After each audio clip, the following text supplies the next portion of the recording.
In his book, Man of the House, Chris Wiley argues for a model of the Christian household that would seem foreign to many evangelicals today.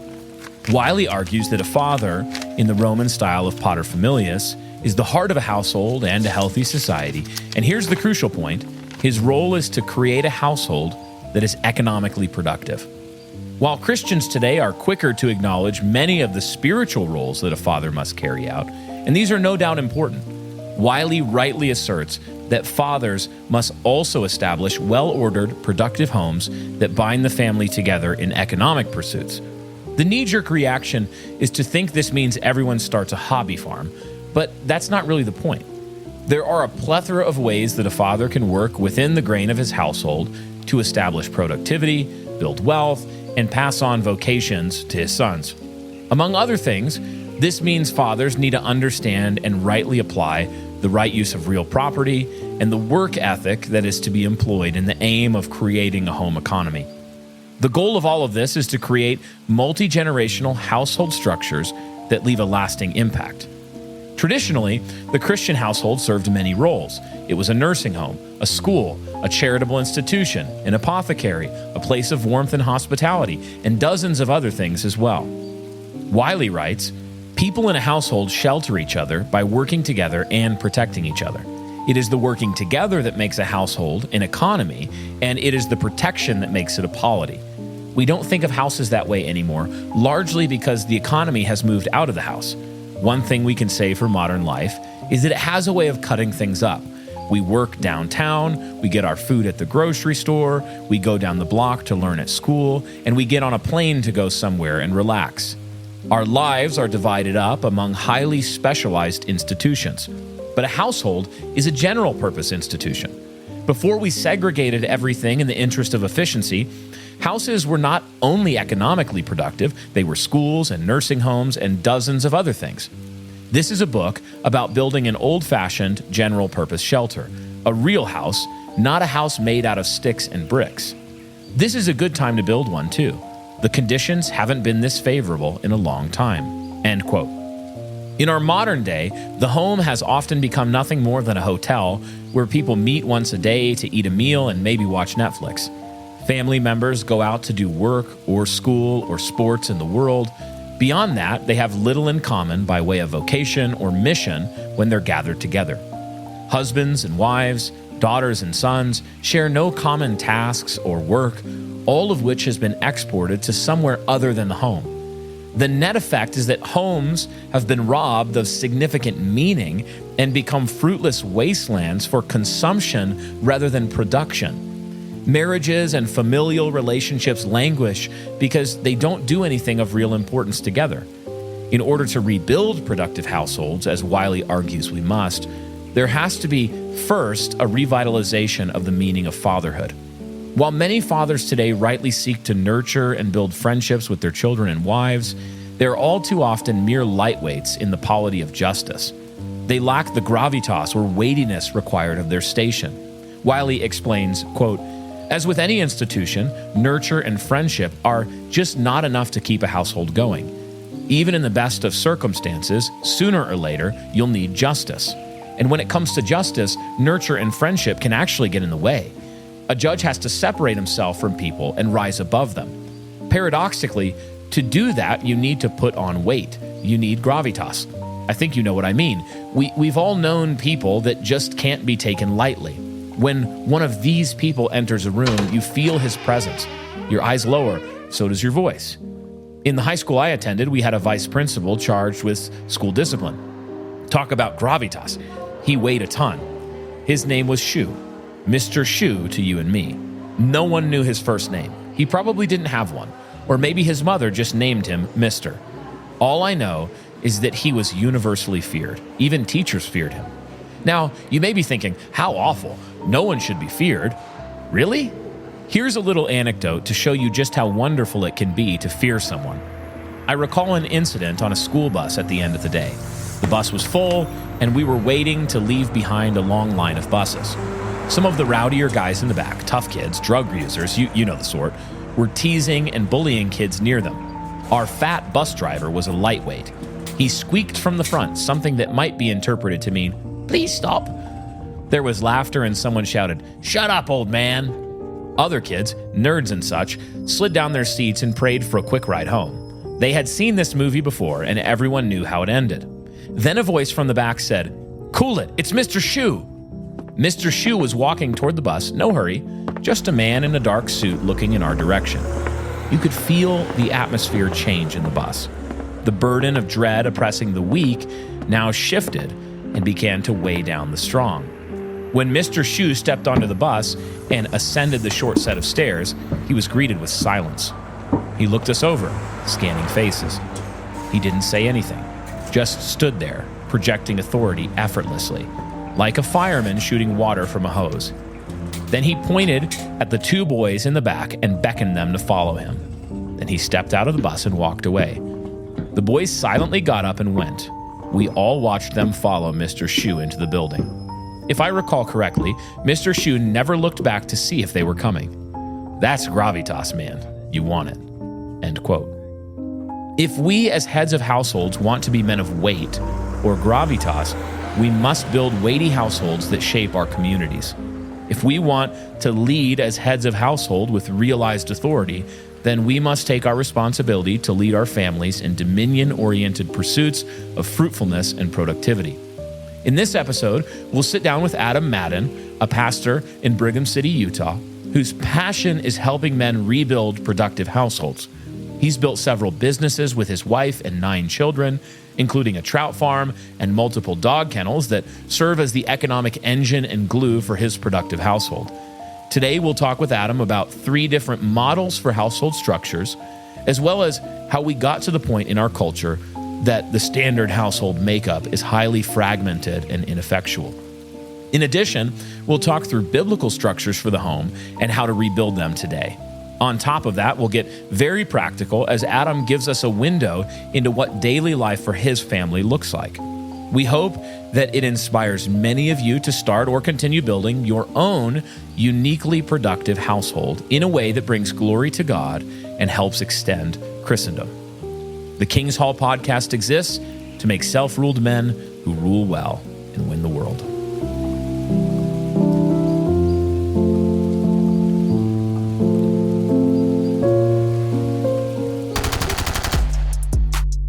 Well, hey there, cosmonauts. Big news from Haunted Cosmos for you. That's right, guys. Our book, Haunted Cosmos, Doing Your Duty in a World That's Not Just Stuff, is finally available for pre-order. And we would have it to you. Pre-order, I know it's going to get there in time for Christmas, probably shipping in first or second week in November or so.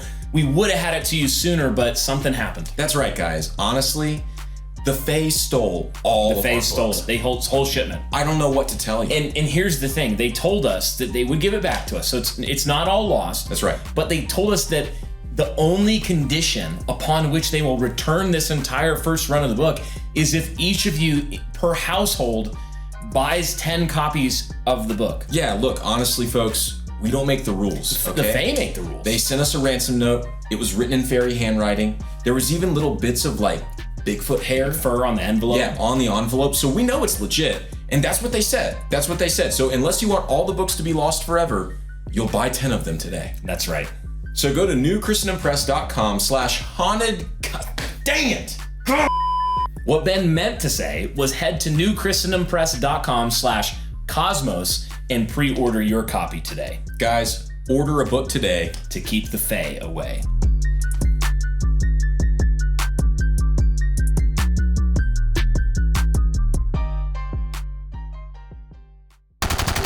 Well, welcome to this episode of the King's Hall podcast. I'm Eric Kahn, joined by the one and only Brian Sauvé. We're actually missing a host today, Brian. Yeah, we're missing our third host, Ben Garrett. Ben Garrett is not here. He's not here. This is just shocking turn of events. Wow. I mean, I think the last episode was probably one of the high water marks of the show. I'd have to kind of argue with that a little bit. There were some. It was the rise. The word rise was in it, and we rose high. I made it as far as hunting is gay, ? And then I was like, I am going to kill Ben. And he's fired. And he will never be on the show again after that comment. You know what? I think he probably he brought that Ben energy. He did. That the listeners love. Listeners, in the comments, I want you to say how much you loved it, especially now that we're YouTubing this with all of our new camera stuff. If you're watching on YouTube, leave a comment. Leave a pro Ben Garrett comment. There will be at least, if Ben's mom goes on there, there will be at least one good comment. I'll leave one. She'll leave one. Brian will leave one. There'll be two total. It's going to be awesome. Brian, we're going to jump into this episode. We're talking about productive households. And this is one that I'm quite passionate about. Mm-hmm. You are as well. Mm-hmm. You're building one of these households. Doing my best. Doing your best. But one of the questions I have just right off the top is, what do you think happened to the productive household, particularly in Christian terms?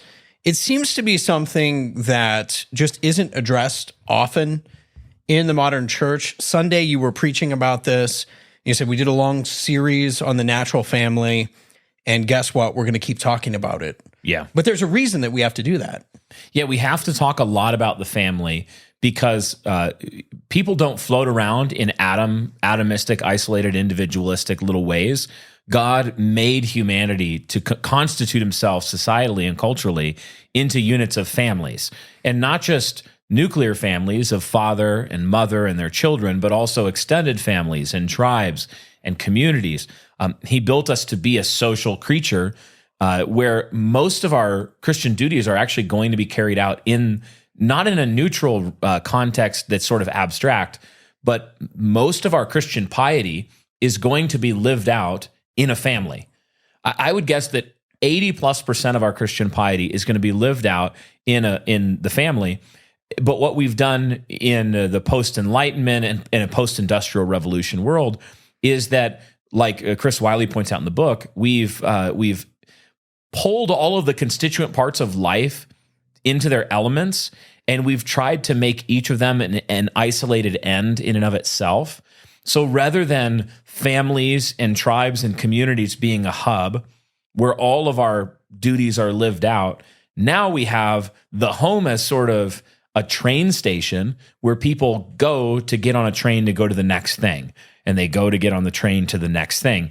And so in a lot of ways, I think we underestimated, as this economic transformation happened in society, the impact that had on all of these other aspects of life and culture, which is why I'm really excited for the listeners to hear this interview with Pastor Madden, because he really cuts to the heart. Not only does he cut to the heart of a lot of these issues, but he's also living them out in the world that we still live in. Because we can't go in a time machine and say, okay, well, the Industrial Revolution really jacked up the family, therefore let's hit Command Z on the Industrial Revolution. Well, you can't do that. No, and this gets to be one of the things too. I'm sure you guys have addressed in Bright Hearth as well. But a lot of people, I think the critique of sort of the productive household model would be that it's this fixation with Little House on the Prairie or the Victorian era or something like that. So right off the top, how would you counter that sort of critique? Yeah. That we're not just trying to, this isn't like a boutique thing, but we're saying, let's take the tools we have now. And, Pastor Madden, I know him. He has an iPhone, so it's, right. He's using social media. He's using some of the tools that we have today still. Mm-hmm. Yeah. But why is it, I guess, how would you respond to that sort of critique? Yeah, I mean, it's just a straw man. When you actually get to know the people that are involved in building productive Christian households, Chris Wiley's a good example. I think of a guy like John Moody as well, where you have guys all along the spectrum of agrarian to less agrarian. John Moody is very much in the agrarian world. And if you don't know who John is, John's a great man. He does a lot of work with Joel Salatin and is super knowledgeable on food issues, agricultural issues. It's more homesteading. It's more homesteading agriculture kind of side of things. And then you have Chris Wiley, he's not homesteading, but he is involved largely in productive real estate and real property. And then we have guys like Tim Six that we interviewed that were more on that side as well. And you can find examples of Christian families living out productivity and bringing productivity back into the household so that it's not a train station anymore where people just happen to go before they get on the train to the next activity. You can find homes like this across the spectrum of economic activity, from digital entrepreneurs who are working in an online economy all the way back, certainly, to a more agrarian world. But even in those, the people I know that are involved in those agrarian things, they're very much knowledgeable and savvy when it comes to the internet and selling things on the internet and leveraging those technologies. So frankly, it just shows me that people, they're not aware of who's involved in these things, and their imagination is really stunted, where they can only think of fixing the problem by traveling back to Little House on the Prairie time, when really that's, you simply can't do that. But what we can do is we can look back and start questioning the presuppositions that we've inherited and think like a household must be ordered this way. A man must have a 9-to-5 job. He must have this kind of thing, that they must, daycare, wife works, kids go to school like this, kids do that. Instead of just receiving those things uncritically, many of which are very novel in terms of human history, for certainly, and say, how can I look back at the principles that marked those earlier ways of being and adapt those principles and land them in the modern day? And that's certainly possible. You can do that in a lot of creative ways that begins to press back against this atomization and anti-family, anti-human economic world we find ourselves in. Well, and I think that's a good point too, is that it's going to take some creative energy. Yeah. As we've done this series on building wealth among Christians, we've done Bitcoin, you mentioned real estate, we've done gold, we've done traditional finance. We're moving now into one that I just thought, as we were talking through this would be really helpful. There's this idea embedded in all of this that you cannot fully recover the biblical household until you've done something about the economic productivity. Yes. Now, it's interesting to me, if you read older reform guys, if you read Bavinck or Googe, they would have talked about this standard as a requirement for the home. But I want to ask you, particularly with Christendom, we're about this bigger project of Christendom, wealth becomes a part of this, and economics. But why then economics in the household being so pivotal for the rebuilding of Christendom together? Yeah. So one of the reasons that economics is so important in that conversation is that one of the vectors of attack on the Christian church and the Christian family is economic. One of the ways that they've sought to undermine the power of the family, because statism, like one of our biggest enemies is statism, is this like secular, humanist, deified state attempting to swallow up everything. One of the ways they do that is by taking the power from the family and forcing you to live on somebody else's reservation when it comes to all of your economic productivity. Like, you now must work for this Globo Homo corporation. They're going to make you put your pronouns in your bio and get vaxxed or you're fired, all of this sort of stuff. And you start to see how powerless they've made the household, where it can't fight back because it doesn't have the economic weight. But if you imagine on the other side of things, not just families, but tribes and communities, what we call Christian boroughs at New Christendom Press, beginning to reclaim that economic center and forming businesses and entrepreneurial exercises and bringing back that economic engine into the household, the tribe, and the community, all of a sudden, you have real cultural power. You have real political power. You have real power all over the place because you've rejected, you haven't let them plunder and take away an engine of culture and power, which is economics. Well, I think that's a very real thing, because we've talked about this in our community. Like, if you want men to be free, you can deal with the spiritual. Obviously, you want to be free from the wages of death, which, sin. You want to take care of these things, but if you don't fix things like, okay, what do we do about education? Yeah. If we have public education, we're probably still going to lose a lot of our kids. But then you get, especially with men, into this issue of economics. If you don't find vocations that are meaningful and economically freeing, if they're still beholden to the corporations, which, by the way, during COVID, it was really the corporations acting as the strongman of the state. Yep. And so you've got to free men from that. I want to ask you, in the episode, Adam talks about 3 models of household, which we'll get into with him. One is the fragmented home, and I think this is the one that is so problematic. But in the fragmented home, you have mom and dad going to work. They have their separate jobs. You have kids going to daycare or public school. This one's obviously a problem. But then he kind of talks about a middle one. He said, I think there's a lot of people here, and this is the 1950s model, which he describes as it's more of a domestic focus, right? Mom stays at home, does some domestic duties, but dad goes off to work, and you're still generally, kids are going to public school. This is kind of the leave it to Beaver. They're not doing a lot of things together. And then the third one would be kind of the historic norm, which is a highly integrated family culture, people working together in business.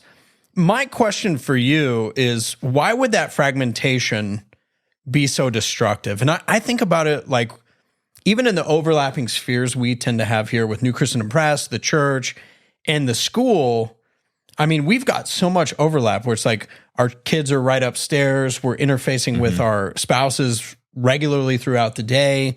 We probably experience a lot of freedom that a lot of people don't. Yeah. So why is that so destructive to have this fragmentation? Yeah, if you think about it, like what you spend your time and strength doing together, that's how you form relationships. And the world is all about relationships, the world that God made. If you again, like sum up the law, it's to love the Lord your God with all your heart, soul, mind, and strength, and love your neighbor as yourself. And then your neighbor, as you seek biblical definitions, works itself out in concentric circles vocationally.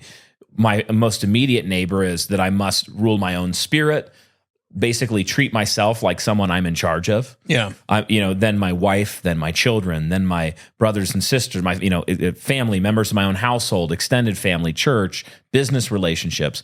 When you fragment everybody all out in a million different directions, they're never pushing the same plow in the same direction. And so they're basically developing off in all these different directions naturally. And that's where their strength and focus and affection goes.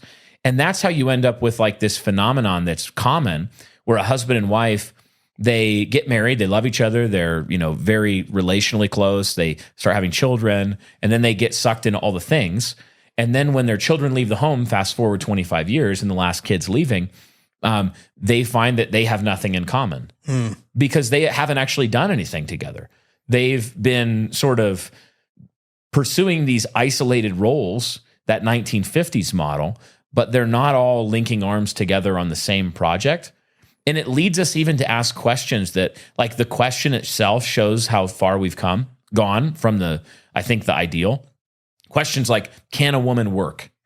And what people mean by that is, like, in a patriarchal home, should a woman have a job? And our answer, like, is nine times out of 10. Well, no, because what you mean by a job is, should she go out and get a career and be gone 40 hours a week, and now the kids need to be in daycare, and she's taken out of the home, and Titus 2 isn't happening. She's not doing those duties, so the word of God is being reviled, just like serving Paul said. another man, not her husband. Yeah, she's doing all these things.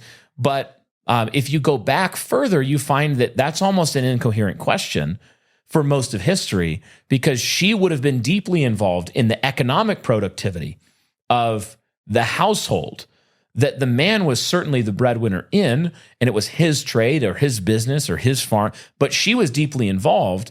And so when you start to move back to this, it's like, John Moody's really good on this too. He does a lot of explanations of how when you bring the economic productivity back home, your wife is deeply involved in the economic productivity as well, which isn't just measured in dollars in, but it's also in dollars not burned doing something meaningless. Like when my wife is home, canning food and preparing us. We have like huge store of shelf-stable food that my wife has canned, and she's gone out and she's taking dollars that I've made in economic productivity in many ways that we work together on as well. And she's now made every dollar I make more efficient and effective because we don't need to go, let's say something comes up in the day. We don't need to go to a fast food restaurant to eat our dinner because she's economically productive. We've got food stores. We've got beef stew on the shelf that's better than anything you'll get at a can in the store. So this is just one example of a way that working together economically, my wife is very much contributing to the economic picture of our household, and not just by opening an Etsy store, which is fine, but I mean, it's much deeper than that. The Proverbs say the soul of the lazy one craves and gets nothing, but the soul of the diligent is made prosperous. With the aim of diligence, I realized I needed help navigating the world of tax efficiency and investment strategy. time and knowledge were barriers to these issues. I could either be lazy and merely crave knowledge of these things, or utilize someone specializing in tax and investment and life insurance strategies. That's why I work with Joe Garrissey at Backwards Planning Financial. His guidance empowers me to make informed financial decisions and helps me to be diligent with my finances. Joe works with one of the world's largest and most trusted financial service companies. He will customize a plan for your specific needs. Visit backwardsplanningfinancial.com. That's backwardsplanningfinancial.com, or call 615-767-2555 to speak with Joe to prepare for the future.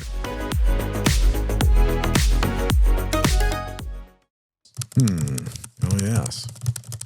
Hey, Dan, what are you doing?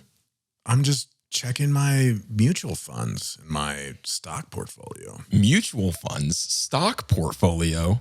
What, did Dave Ramsey tell you to do that? Maybe. Why? How's your return looking so far this year? Well, they just did come out with unemployment numbers, and they're a little higher or lower than I thought. Ooh. Well, have you ever thought about diversifying your portfolio into things like silver and gold? I mean, yeah, I guess. Well, you know, gold and silver are having pretty good years. I mean, gold is up 20% in the last 12 months. 20%? Yeah. Have you ever thought of investing in it? I hadn't. How would I do that? Really good question.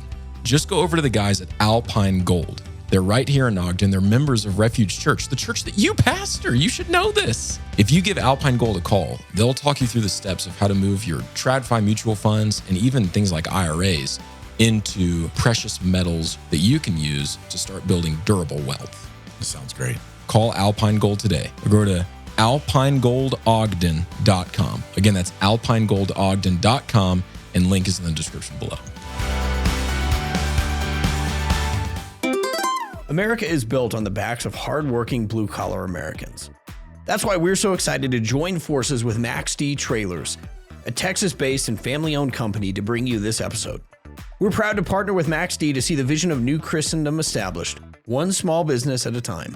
Max D builds innovative, hardworking trailers for the builders, fixers, and growers of the world. You can follow their stories by checking out Max D Trailers on Instagram or by visiting the link in the show notes.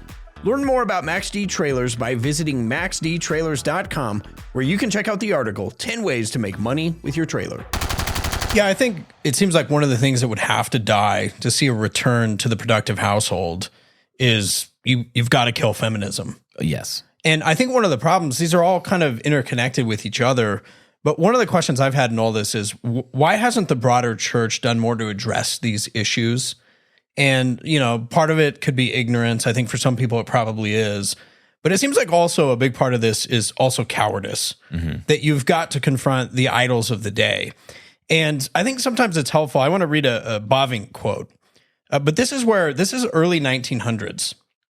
This is where our Reformed fathers were on issues like this, particularly with women and their roles. So he said this. He said, "The woman can know her land in a better situation than in the family, at the side of her husband who loves her, surrounded by her children whom she tends and nurtures. Her nature is designed for that. Her orientation lies in that direction. There she best fulfills her calling and best reaches her destiny." So I just want to ask you, in the church particularly, how did we get to the point where Bavinck is seen as a total weirdo? And what we're going to say in this episode is going to seem very foreign to a lot of Christians.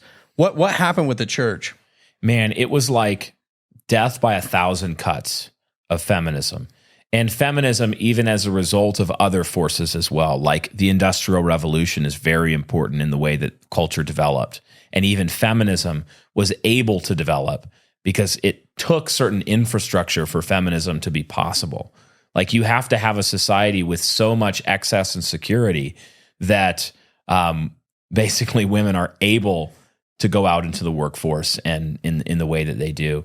But I really think of it as death by 1,000 cuts, where you have all these small movements, and you can trace them to, take the way we think about education, where before, education for a long, long time would have been something that was considered very important, particularly in Protestant America, the concept that we would educate children, boys and girls, so that they would be able to read and know the scriptures themselves. And again, we've talked about this before. You can go back to the old Deluder Satan Act in the 17th century, even pre-revolution America, and you see the roots of these things.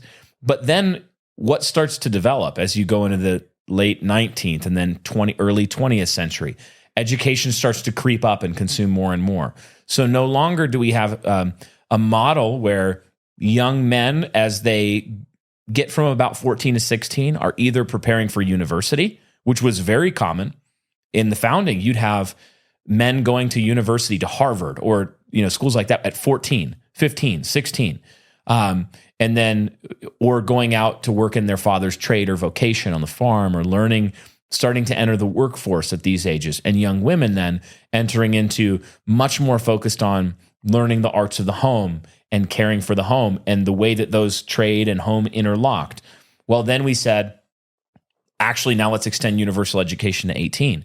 Well, then what happens after that? That's maybe the first 100 cuts. And then we say that's not enough. Higher education, which goes from a very specialized thing that's going to be useful for certain trades or certain vocations, everybody, and mostly men. Now it's going to be men and women, and eventually mostly women, which it is now, majority women. I think it's like in university. Over 60% women. Very heavily skewed towards women. And it's going to be something that's now universal. So everyone should go to college. So now we have an extension of adolescence through 22 to 26.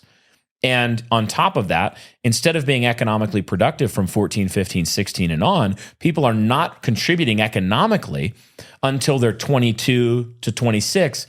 And once they start that, they're often now starting with 6 figures of debt, which does what? It forces everybody, men and women, to go and get a high enough paying job that they can now pay off all of that debt.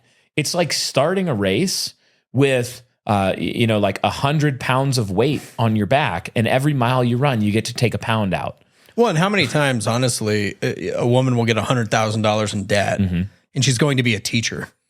Yeah, she's going to go be a teacher and make $41,000 starting. Realistically, you're not paying it off. Right. Or a young man is going to go pursue ministry, and he's going to start his MDiv at 22, and he's going to get $100,000 of debt, and he's going to end up as like a 24 to 26-year-old who now needs to get a job at a church to make money.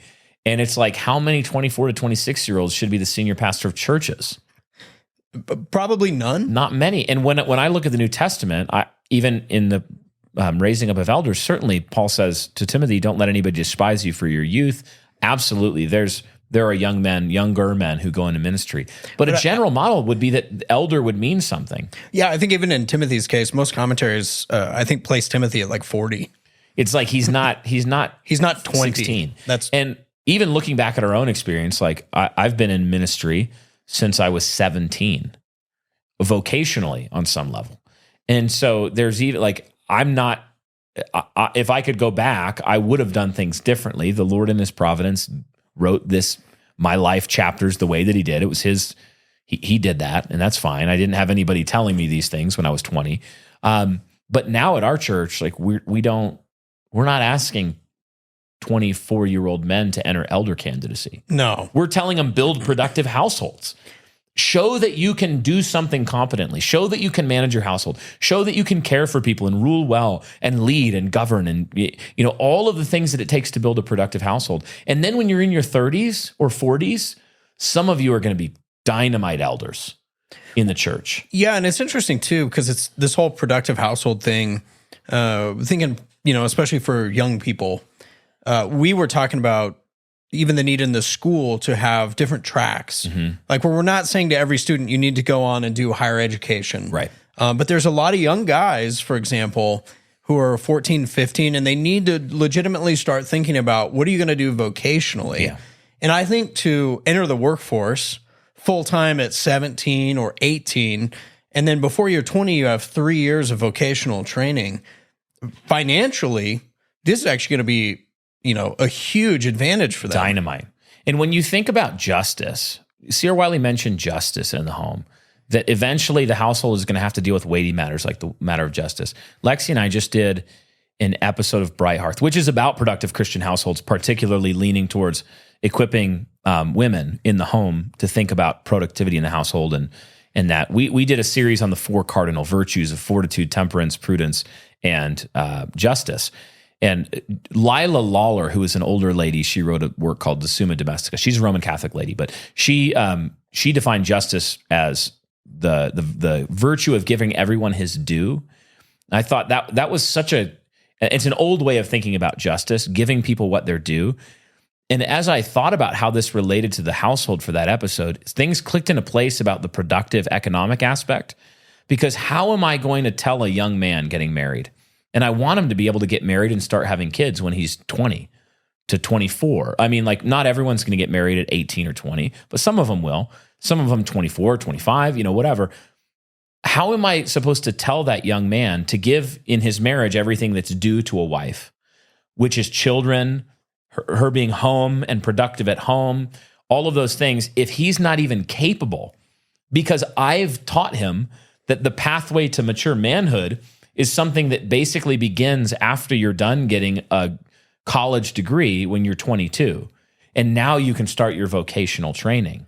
Well, that's one of the final you can't give your wife and kids what they're due. No. And that's one of the final things I want to ask you is we often in America, we talk about, especially among evangelicals, how everything is getting pushed back. Mm-hmm. Marriage is later and later, serious careers are later and later. But it seems like some of this is embedded in how we think of the productive household versus, some of these higher education models. Mm-hmm. Because fundamentally what will happen is, you end up saying to girls, well, don't get married until after you finish your degree. Yeah, right. And then you finish your degree and you have debt. And so you're like, well, I got to work first. Yeah. And so the biblical priorities of household, family, et cetera, are naturally going to get pushed off. Yep. It seems like one of the things we're also trying to correct here, which again is going to seem so foreign, I think, to the modern listener, is we're saying, no, I think ideally having young people in their sexual peak in those years, trying to not commit sexual sins and not fall into these follies while delaying all that is probably a recipe for disaster. Yeah, and even if they're able to go, let's say, your daughter goes to a Christian college, and it's a good Christian college, and you're able to help, and you're maybe spending 10 or 20 grand a year to put her through college, and so she doesn't end up with debt and all of that. Great, wonderful, better than alternatives. But then when I look back and I think, yeah, but what if she had a dowry of $60,000 instead? Right. Because her dad, instead of paying for college for 2 to 4 years, did that. And what if the sons, when they were about 16, started going either on a vocational track? Some young men will certainly pursue technical higher education, or in law. I think of raising up political elites. We need lawyers and civil experts who probably have degrees in law, financial experts, engineers, things of that sort that genuinely require technical licensing and expertise. A lot of our young men are going to go on a higher education in those. But let's imagine that they knew that and they started at 16 pursuing that. And then mom and dad were helping them. And then he finds a Christian wife whose father was helping prepare a dowry for her. And then they get married and they're able to start with a lump sum or with a head start in their early marriage. So it's not even a question of, can we have children? It's like, of course we can have children. Mom and dad helped us prepare. We were set up for this. We were set up for this from our early adolescence coming into adulthood. We were set up for this trajectory. This is how we're trying to train our people in Ogden to think, especially as we have many, many children under the age of 12 right now. We have a school, and we're looking, as we did at the founding of St. Brendan's, where we said we don't need to pursue the model of school that requires you to charge $8,000 per student per year of tuition or more, which, again, think of the economic impact of that kind of model on what a father can give to his son when he hits 18 then. He's given him a great thing in the education, but are there other ways? And when we looked back at the way education had been handled in ages that were producing brilliantly competent men and women, men who were going to Harvard at 14, right? Yeah. Who knew Latin and Greek, okay? Yeah. And we looked at it, we said, I'm pretty sure that if we just do what they did, we can have students who are classically educated, know their Latin and Greek and know their classics and know their logic, know their rhetoric, know how to think, who are 14, 15, and 16. Rather than 24. Rather than 24. Yeah. And some of them certainly are going to go on and become experts in Latin or law or mathematics or something else or engineering, fill in the blank. But most of them probably aren't. Red meat is a staple of a healthy, protein-packed diet, but not all meat is created equal. That's why I buy my meat from Salt and Strings Butchery. Salt and Strings is owned and operated by my friends Quinn and Samantha Bible, and the meat they offer is raised, harvested, and processed exclusively in Southern Illinois.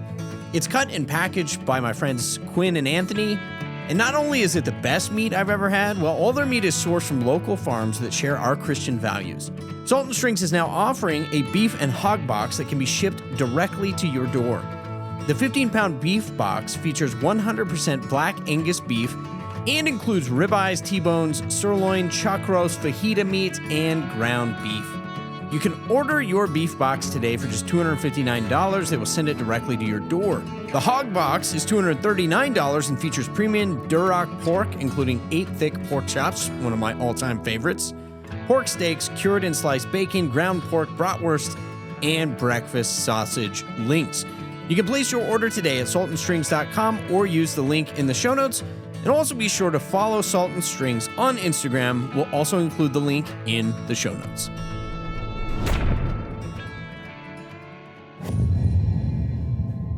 Want to start reading the Puritans but don't know where to begin?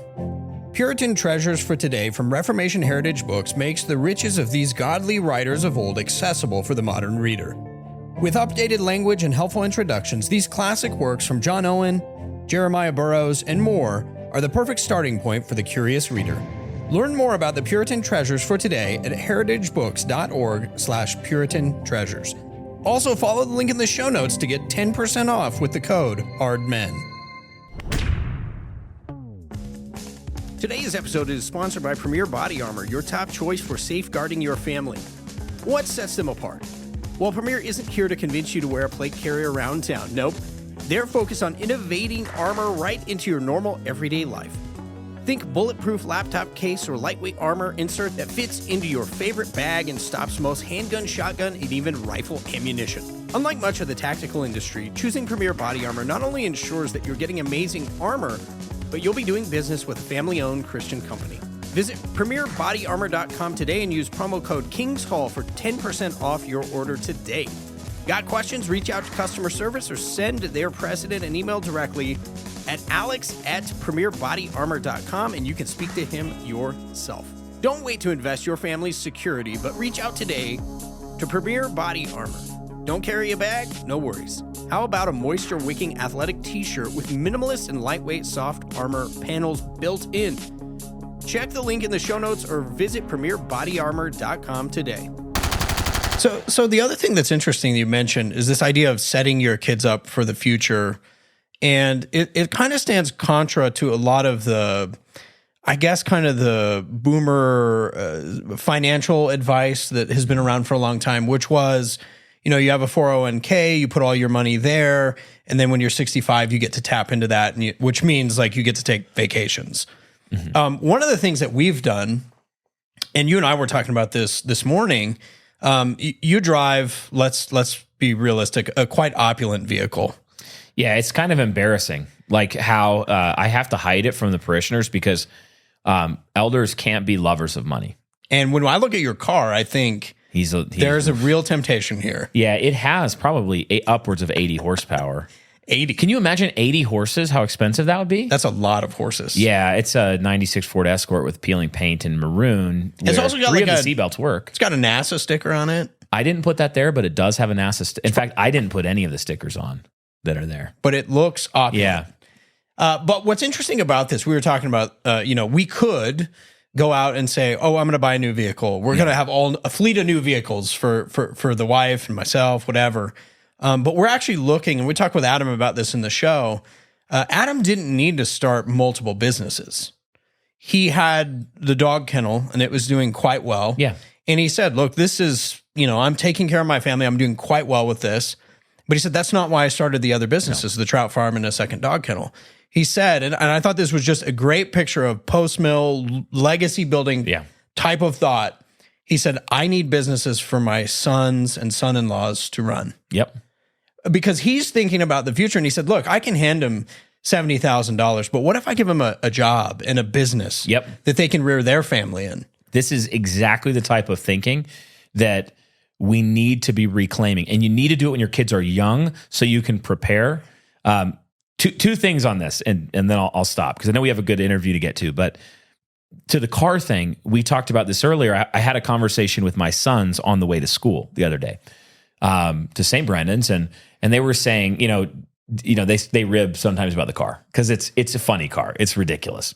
They're like, Dad, why don't you get a Tesla? Why don't you get a cool car like, why don't you get a Tacoma or something awesome? And I explained to them, I was like, okay, son, I could go get one of those today. It wouldn't be a problem. I wouldn't even be financially irresponsible. I could go buy a new one of those tomorrow and it would be fine. Pay our bills, all of that's great. But I said, son, would you rather dad drive a Tesla or a Tacoma or whatever it is now, or in 7 years, oldest son, when you're hitting 18 and you're looking to start a business or get established in a home or get married, would you rather me be able to help you significantly with that? And he was like, I want the Tesla. The younger one said the Tesla would be better. But the older one, it got through. He was like, oh no, I want you to do that. Yes. So I was thinking about, my wife and I talk a lot about this, the 2 stages of inheritance for our children. And the first stage of inheritance is that when they're coming out of childhood into adulthood, right at that critical moment when I'm wanting them to be starting their own households, establishing in businesses, my daughter's getting married to competent men. I want to be able to inject help there. Like to Adam's point, a business or help them build something or hire them. Because that's, quite frankly, that's when you need a lot of the help. It's like, why do people think we're doing New Christian Press? So we can hire our sons, and we already do. Yeah, and even thinking of this, like for the older generation, it was kind of a thing like, we'll do something really nice for the kids. We'll go on a vacation. Now, that's great. Great, love vacations. Vacations are great. But how much more if you can say, I'll help you start that business? Yeah. I will give you or help you get into the house that that we made financial sacrifices in when you were 8, 9, 10 to keep when we moved and rent it out so that it could be there for you to start a home in. And maybe we did that more than once, right? That's the first stage of inheritance is right there. The second stage is when I die or I'm about to die or I'm in my old age. And Lord willing, at that point, I am trying to leave inheritance to my children, but they're going to be in their 50s, I hope, Lord willing, older. That's the point when I'm actually wanting to then give inheritance to my children's children as they're starting to enter into adulthood. So then I actually, as one man, have injected help into this foundation stones of 2 cycles of households forming. My children and then their children. Yeah. And then they grow up with the head start that they got. And now they're going to be able to do that for their children's children. And you see how this can form family dynasties? This is how you end up with a company in Ogden in 20, 40, 50 years that employs 1,500 people and is propping up huge aspects of the economy of our local church community.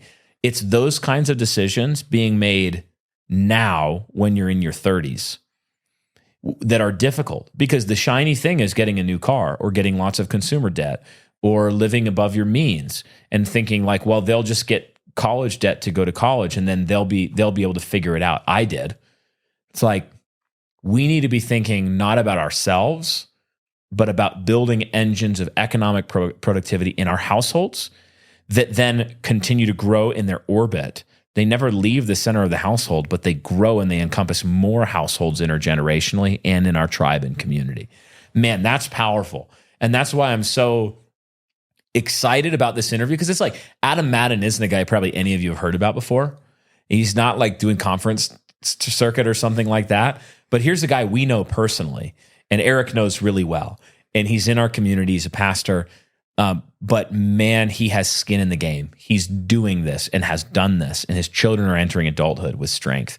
And I look at that guy and I go, if we can get more 20s and 30-year-old guys and women, men and women thinking this direction now, the fruit that it could bear in 20 years from now is unbelievable. Yeah, it's tremendous. And one of the greatest compliments I think any father could receive. Like, you can look at Adam's family and his children love him and his wife loves him. Great kids. So that's really encouraging. One of the other things, Brian, I think it's worth mentioning, we have New Christendom Press is launching. You can pre-order now, but the Haunted Cosmos book. Yeah. We've got Patreon. You can support this show, Haunted Cosmos. I think one of the really cool things about this is that, like, my oldest son will be shipping the books. Yeah. We're actually doing that with this business. So when people support, it's not just some ethereal thing you're supporting. It's real people in a real place. It's not Amazon.com and people in India. That's right. It's Christians. And I love this, that, like, it's a great case in point that your oldest son, he does shipping for us. And he's great at it. He's learned how to do it all. But Benjamin also works really hard in researching and writing for our shows, and is getting training from, like, Ben right now, who writes for Haunted Cosmos. So Ben's really good at that. He's now helping Benjamin level up even more in becoming great at that, which is a amazing skill that not very many people can do. And he's been doing this since, like, was he 17 when he started, or 16? He was actually 16. He was 16 when he started.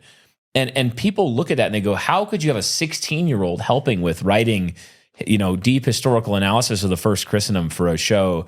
It's like, of course they can. They were going to Harvard when they were 14. That's right. Yeah. If you don't, like, hit them with the soft bigotry of low expectations, that's right. Young men and young women can do amazing things. Yeah. You just have to give them the high standard and high bar to hit, and they'll jump over it. Yeah. Some of them will hit their head on the bar, and then they'll have to try, they'll take a couple. Some of them will clear it first try. But if you don't put the bar there and you're just like, just nudge your way up into the future, collecting debts and so in porn use and all this stuff until you're like 23, and then you'll figure it out how to. Well, I think a lot of it is expectations. I know we were hunting and missed the last episode recording with you and Ben, but it was so funny because, like, Ethan's out there. He works obviously at New Christendom Press with us. And he, like, pulls out a chainsaw and he's like, all right, boys, we're going to learn chainsaws. And as a dad, I'm like, oh boy, this should be interesting. But it was great. They learn it. And it's like, you have that high expectation and the high bar. Brian, for the Haunted Cosmos book, I believe it's on newchristendompress.com. Yeah, newchristendompress.com/cosmos. You can go, the pre-order's open now. When this episode comes out, it will probably be like last week of October or so. The book is to our printer, and we should have our first shipment of those copies coming in, I don't know, maybe second week of November. Okay. And they'll be shipping right away. So everybody that's pre-ordered, thank you. Pre-orders for a company like ours helps us quite a bit because we do have to pay for all those books before we sell any of them. So if those of you who are pre-ordering, you're helping us pay our employees, pay for that tens of thousands of dollars in inventory, and continue to hopefully publish legacy content, books, media that's going to help build the new Christendom as much as we can contribute to that. So check it out. It's a book about how to do your duty in this world that God made, the seen and the unseen. It's not just people ask, like, is it a rehashing of Haunted Cosmos episodes? No, not at all. Completely original. It's, if you've read something like Notes from a Tilt-A-Whirl by N.D. Wilson, or Death by Living by him, or Discarded Image with C.S. Lewis, it touches on a lot of different aspects of the world that God made and how to do your duty in them. But it's much less. It's not like, here's a series of stories about Bigfoot. Yeah, it's not. I was actually kind of hoping for that a little bit, but Bigfoot shows up. I mean, we reference him for sure. He shows up. Yeah, we reference him, but I hope it'll be helpful to people who read it and point them, further up and further in. So yeah, check it out if you're able. We'll also have an ebook version of that, and we're working on international shipping. We do have a Canadian supplier now, actually christianbooks.com, that has Zach Garris's book in stock for Canadian buyers and listeners, and they'll have Haunted Cosmos as well. Perfect. We're working on other international stuff, but the ebook will be available the day of the launch from our website, that you can then put on Kindle, Apple Books, whatever device you use. So anybody in the world, anywhere with an internet connection, should be able to pick up the book in some form the day it launches. Awesome. Super exciting. Well, Brian, it's been a great conversation on productive households. And now we will jump into the interview with Pastor Adam Madden. Ben, I wanted to talk to you about something. I'm concerned about you. What are you concerned about? Every time I see you, you have more and more Indigo Sundries products. I feel like you're overdoing it. Dude, give me one example. Dude, this is exactly what I'm talking about. Do you see, like, where did you even get this from? What's the problem with having some soap on hand? Ben, we're at work right now. There's What, gonna be, you don't want to smell good at work? there's gonna be no situation where you need Indigo Sundry soap at work. Have you ever gotten sweaty in this basement? Dude, yes, every time we're filming, I look at you and I go, he's so handsome. Well then, you're gonna need some soap so that you don't smell as bad. Do you see what's happening to you? Like, how are you even, are there do you have fairies that give you this? Dude, what are you talking about? Have you partnered with the Fae? No! I'm a stone cold Christian who likes soap. Dude, wait, is that calendula? Oh, not so mad about it now, are you? They make liquid soap now? You didn't know that? Dude, I didn't know that. Well, They're obviously literally they're a sponsor of the show. You should know that. I have duties and responsibilities. Not all of us can just be Indigo Sundry Maxing all the time. Okay, well, since you didn't know that, I'm assuming you also didn't know that if you use their subscription plan, you'll get 10% off of your order. 10% off? 10% Of off? their already great prices? I'm telling you. Are you kidding me?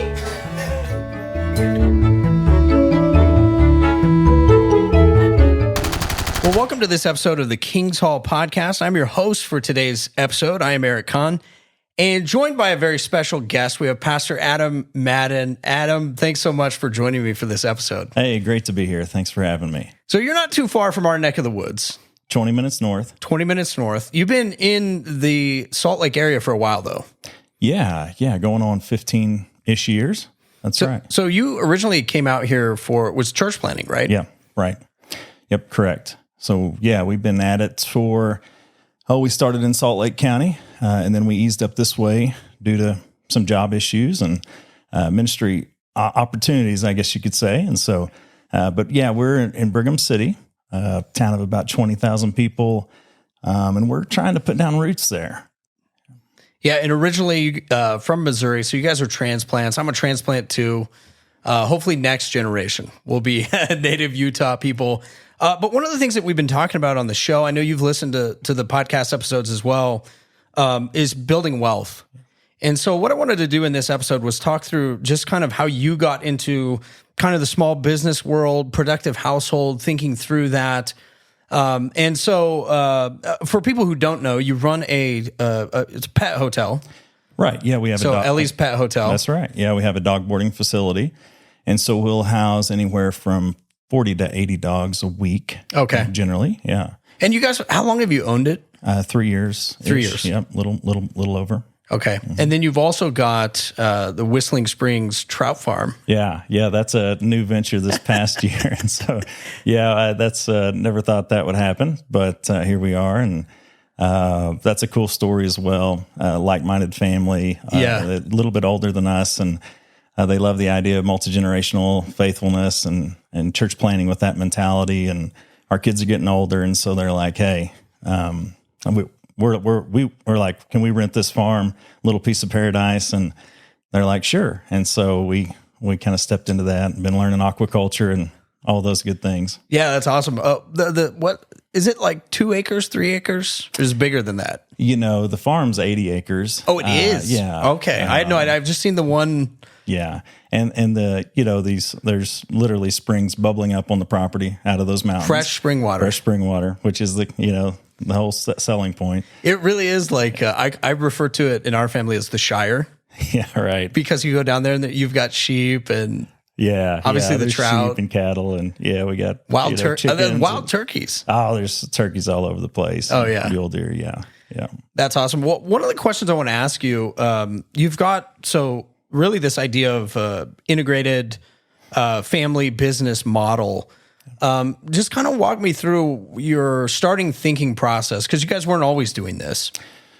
No, that's right. So over the years, I've basically been in full-time ministry, whether pastoral ministry or church planting, or overseeing a network of churches. And so that afforded me a lot of time with my family, meaning they could, my boys would often come with me when I was preaching somewhere, doing a conference, or even sitting with pastors and counseling with them. They would sit in the corner of the coffee shop and do their studies or whatnot. That's great. So full-time ministry enabled some integration of my household and work, and so we did that for a long time. And but as our kids are getting older, we have 9 children, and so we're just trying to think. We have a lot of margin now. And they're assets, these kids are assets. And so how do we use that well and set them up for their future potentially? And all of that, Eric, comes back to the idea. I think, when we came out, usually a church planning vision is 3 to 5 years, 3 to 10 years. Yeah. And our way of thinking has changed on that. And it's more of a 300-400 year vision. Yeah, that's right. And so we would see faithfulness in church planting in Utah being, multi-generational instead of, often they're short-lived, people move in and out. And so, that's a different story, but along those lines, kids are getting older, looking at responsibilities towards them, looking at what we want to do with the church plant, where we'd like to see that go, putting down roots, all that has to do for us, with entrepreneurial thinking then. Yeah, I think that's so huge. And kind of I want to unpack this idea of the productive household. You and I were talking about kind of 3 different potentials for what a household could look like. Before we get into that, though, was it like what sparked some of this thinking? Was it stuff you were reading? Were there books you were delving into that got you there? And part of the reason I asked that is because I remember like in Kentucky when I was in seminary, Wendell Berry is from pretty close to where we were going to school. Yeah. And I remember reading some of his stuff, and I'd never heard this in Christian circles, but he was talking about, the most basic economic unit in society is a marriage. And I was like, I'm sorry, he's talking about marriage and economics? What is happening here? So, but that was the beginning for me. Yeah. You get into some Alan Carlson, later we get into like Rory Groves. Yeah. But I'm curious, was there stuff you were reading or what kind of... Yeah. Well, years ago, I think, Paige and I, we came to faith, late teens, we get married young, and I almost immediately start, unfortunately, pastoring church, way too young. And I mean, this is a longer story, but, the short part of it is, about 4 or 5 years into ministry and marriage, Paige and I look at each other. We don't know anything about being. I don't know what it's like to be a head of a household. I know what you it's mean. like to be a helpmate. We haven't had a lot of people go before us in that, and not a lot of people were thinking about it in our circles in the Bible Belt at that time. Yeah. And we started having babies. Our oldest 2 were 3 and 4, and I thought, what am I going to do with these 2 kids, And so I started, I just, in God's providence, I'm reading Puritans, come across guys like Baxter, and they're talking about simple things like family worship, and Vodi Bachum's kind of on the scene when I'm cutting my teeth in early ministry, and I see him, he's like, when my son's 13, he goes with me now. And I'm saying, I haven't thought through philosophy of education, how we're going to approach this with our children. And we were normies, It's like so many of us, though, really. It was what I call the like build the plane as you're going down the runway approach. By the grace of God, we've kind of figured it out, but maybe not the ideal way to start that. Yeah. No, but that was really, and of course, we're reforming in our view of doctrine, our view of the church, tons of things, right? And so that's right. It's like an airplane, building it on the run. Thankfully, I have a wife that's just always been 1,000% on board. Yeah, and I just cannot tell you how helpful that's been. So, but little things like the introduction of a tool like family worship began to change my mentality about, okay, I'm the leader of my household. And in it's, you read, everybody should have a man crush on the Puritans. And that's right. Start reading these guys, and just compelled to be a better man and realizing, okay, Scripture's sufficient. I've been doing what's right in my own eyes, doing what I've seen in the past, which oftentimes was unfortunate. And so, trying to get back to the word convictionally. So, which you made the point about. There's kind of three ways or three paradigms for viewing a household, and so over time, that's helped me think about how do I want to approach my family structure. So I would call like the pretty normal today, Eric, what I think is like a highly segregated or fragmented family structure. Meaning the husband wakes up, he goes off to his career, and the wife wakes up and she goes off to her career. And, the kids get dropped off at whatever, Uncle Sam has footed the bill for, daycare or public school or whatnot. And so at the end of the day, these folks typically wake up and, at the end of the day, they go to bed, I should say. And they rarely have seen each other after all the extracurricular activities and so forth. So that's the normal family, I would say. There's the next one down, I would just say is kind of that 1950s, 1960s traditional family where dad wakes up, he goes off to his career, mom is more domestically focused. She's homeschooling kids or taking them to private school and participating in that sort of realm. Many, I think, in our camp have moved towards that, which to me is for the better. And for the past couple hundred years, since the Industrial Revolution, you have had kind of those two options as a household paradigm. But what over the years we have kind of woke up to is the idea that I think, Eric, we've all been riding the yellow school bus so long that we either we don't know that there's another option, another paradigm, or we've sort of never seen it in action, at least, so it's foreign to us. But prior to a couple hundred years ago, the norm, the historical norm, was a pretty highly integrated family culture, meaning dad is around a lot, and all of that's tied into also a productive property, usually that was the farm, right, or agriculture of some type, or some sort of business. And so, but what that productive property provided was a lot of overlap through a day or a week for mom and dad and kids. And so no matter, I think, where your family structure currently falls, I think it is important to wrestle with a couple of questions like, how did we get here? What ideology potentially has led us here? Why has there been an integrated family paradigm as the norm for the bulk of civilization? And just now we've sort of rounded a corner, and boy, the norm again is that highly segregated structure. And then practically speaking, is family life healthier today? Are things getting better as a result of this? And so you and I have talked about, guys like Richard Baxter would say, you're not likely to procure family or a general reformation until you procure family reformation. Right. And I think this is one of the top things that men should be thinking about. What is the current paradigm of my household? How did I get here? And is this where I want to keep going? I think it's so interesting because, like you said, a lot of these I had never thought through until people like yourself, Rory Groves, other guys started mentioning what households used to be like. And sometimes it's hard to get out of our current framework to see something different. It seems so foreign and weird. Sort of like Joel Salatin would talk about, before like the mid to late 1950s, there really weren't like grocery stores like we know them today. Right. And I'm like, wait, I can't even envision a world without Walmart. Exactly. I mean, because we grew up with it, right?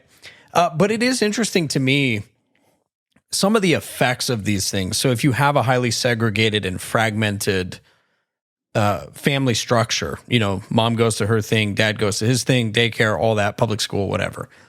One of the things that you start to realize is you're like, okay, I have these biblical commands to raise my children in the fear and admonition of the Lord, Ephesians 6:4, Deuteronomy 6, especially though, where I'm like, wait a minute, how am I going to do this if I'm not physically with them for at least a good percentage of the day, right? If I see my kids for like an hour a day, like they wake up, you drop them off at the school bus or wherever, you take them to school, you don't see them for 8 or 9 hours because realistically, it's like, they're going to go to school and then, they're going to have like practice for an hour and a half or 2 hours after school.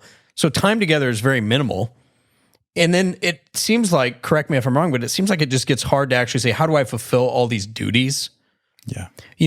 We've inevitably, like in the church, we've talked to families about, okay, one of the things that we require for church membership, this is an old Puritan thing, but you have to be fathers leading in family worship. In fact, the Puritans would put you under church discipline. You'd be under censure if you weren't regularly doing this. But the first question for a lot of moms and dads is, well, given my structure of our days, like, how's that even possible? Right. So I think as you start looking at the biblical command and working through, like, how do we actually do this? For a lot of people, that's when you start to realize, like, what if this is different? What could be different? Yeah. And again, to your point, it's such a different concept. I think I could give an illustration of just how much this fragmented household has crept into even the larger evangelicalism today. So we've been doing something as simple for the last couple decades as beating the drum to say, hey, churches, you might consider bringing your children into worship with you. Radical. Like more of a age integrated gathering. I'm just talking about 1 or 2 hours a week, let's start baby steps here. And, people would often either think or say out loud, right, that what are you, some sort of, wide-eyed lunatics, radical fundamentalist, and usually the word's legalist, for some odd reason. But yeah, so I think the current ideology has done so well at saying this is how things ought to be, highly segregated homes are the norm, that we don't even know. Right? So we have all fell to, Kant's theology that we're an end in and of ourselves, right? Which plays into all kinds of things. But I would say that is the essence of fragmentation. Is that individualism run amok. So, well, it's interesting too, because if you look at data from like current generations, let's take the millennials, they're remaining unmarried at like astronomical rates. Obviously, the birth rates are well below replacement levels now. There's not really a desire for the household. And in a way, I kind of understand it, because when the household is nothing more than a hotel room that you come to in the evening to watch Netflix, it loses the productive value. And this is something that guys like Rory Groves have been really good about hitting upon, which is that when you remove productivity from the household, you're taking away some of the core values and virtues of the home that just, in the end, you're like, well, if it really is just a hangout place for Netflix, I could go to Buffalo Wild Wings. Yeah. Why do I need a marriage to make that happen? Yeah. And then I think that the other model, which is really interesting to me, is Proverbs 31, because particularly the woman of the home, she is just hyper productive in her home for her husband, like for her people. She's not working for another household or another boss out there, but it's a very different picture of what home life would look like. Yeah. You've got real estate involved, you've got land, as you mentioned, productive property. Right. And it wasn't too long ago that the Christian men realized that a family structure was really important. Most people would know John Patton's, the famous missionary from the late 1800s. Was it New Hebrides? Yeah. Okay. So, he lamented the destruction of the family farm and the family economy in Scotland. And he said this, the loss to the nation as a whole was vital, if not irreparable. And it's simply just because men like this could see what was coming down the tracks when you started taking the family in different directions. Interesting. And so normal, these were normal things guys were wrestling with back in the day. Well, it's interesting too, because one of the critiques, I was sharing this with Rory Groves. We had a podcast recently for the Hard Men podcast, but one of the critiques I hear from within the R camp is, well, this is just some like fixation with the past time period. All progress is good progress. We should embrace it. Let's just move into the cities. It's sort of like, ironically, a lot of people are willing to parrot the World Economic Forum, like you own nothing and you'll be happy. But it's interesting. I've kind of wanted to push back against that. I think you probably would too, and say it's actually not inevitable. Not all progress is good. And I think partially why this episode is because you could actually do something different. Yeah. You can actually make a dent in these areas. That's right. And I would say to that of wanting to go backwards and that sort of a thing, Paige and I, why we're doing what we're doing is nothing akin to just we want to grow our own tomatoes and be self-sufficient, right? Or we're prepping for the worst. More power to you if that's if you're doing those kinds of things. It's neither here nor there to me. But all that to say is I think starting points matter. Yeah. And for us, irregardless of what the world's doing, past or present, where the culture's currently pressing, I just think for us, we're always coming back to, do we actually believe the doctrine of the sufficiency of Scripture?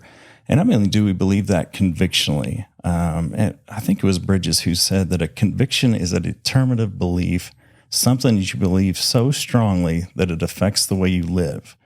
That a belief is what you hold, but convictions are what hold you. You may live contrary, he says, to what you believe, but you cannot live contrary to your convictions. Wow. And so we're talking about belief and practice. What has this God's word? It's everything we need for life and godliness. What has God said to us? And then we just want to try to walk that out as best we can and look at all the things that are trying to push us in this direction and that direction, worldviews and ideologies. And so for us, you come to 1 Timothy 3:4, a man's supposed to manage his household well. That word well attached there, it's not a subjective well. It's not do what's right in your own eyes well. It's an objective of well, and it's laden, I think, with responsibilities. I think in the 66 books, God has when I think of the duties and responsibilities he has given me as a head of a household, I'm humbled and I'm just overwhelmed, frankly.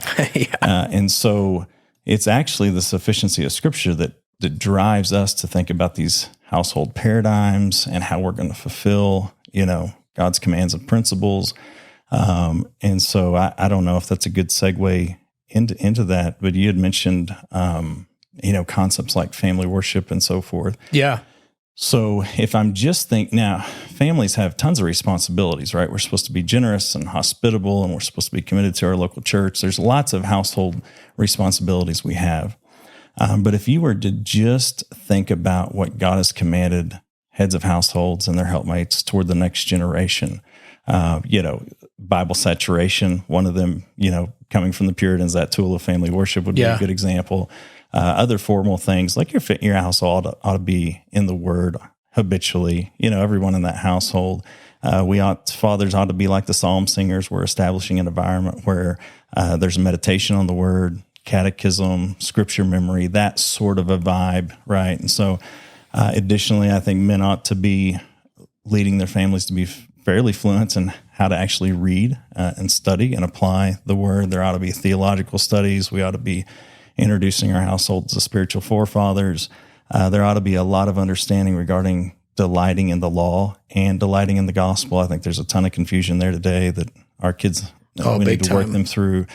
Proverbs, I think, should be in front of our families, wise and foolish living. And that's just one category. And then, to think we ought to immerse our children in the biblical worldview, which is likened to that first point, but it's broader, meaning we want our children to see things the way God sees things. We want them to see His world, through His Word, every detail, and that neutrality is not an option, right? It's either of Christ or antichrist. And there ought to be spiritual protection. They ought to understand the ideologies that are after them. They ought to understand false worldviews and how to interact.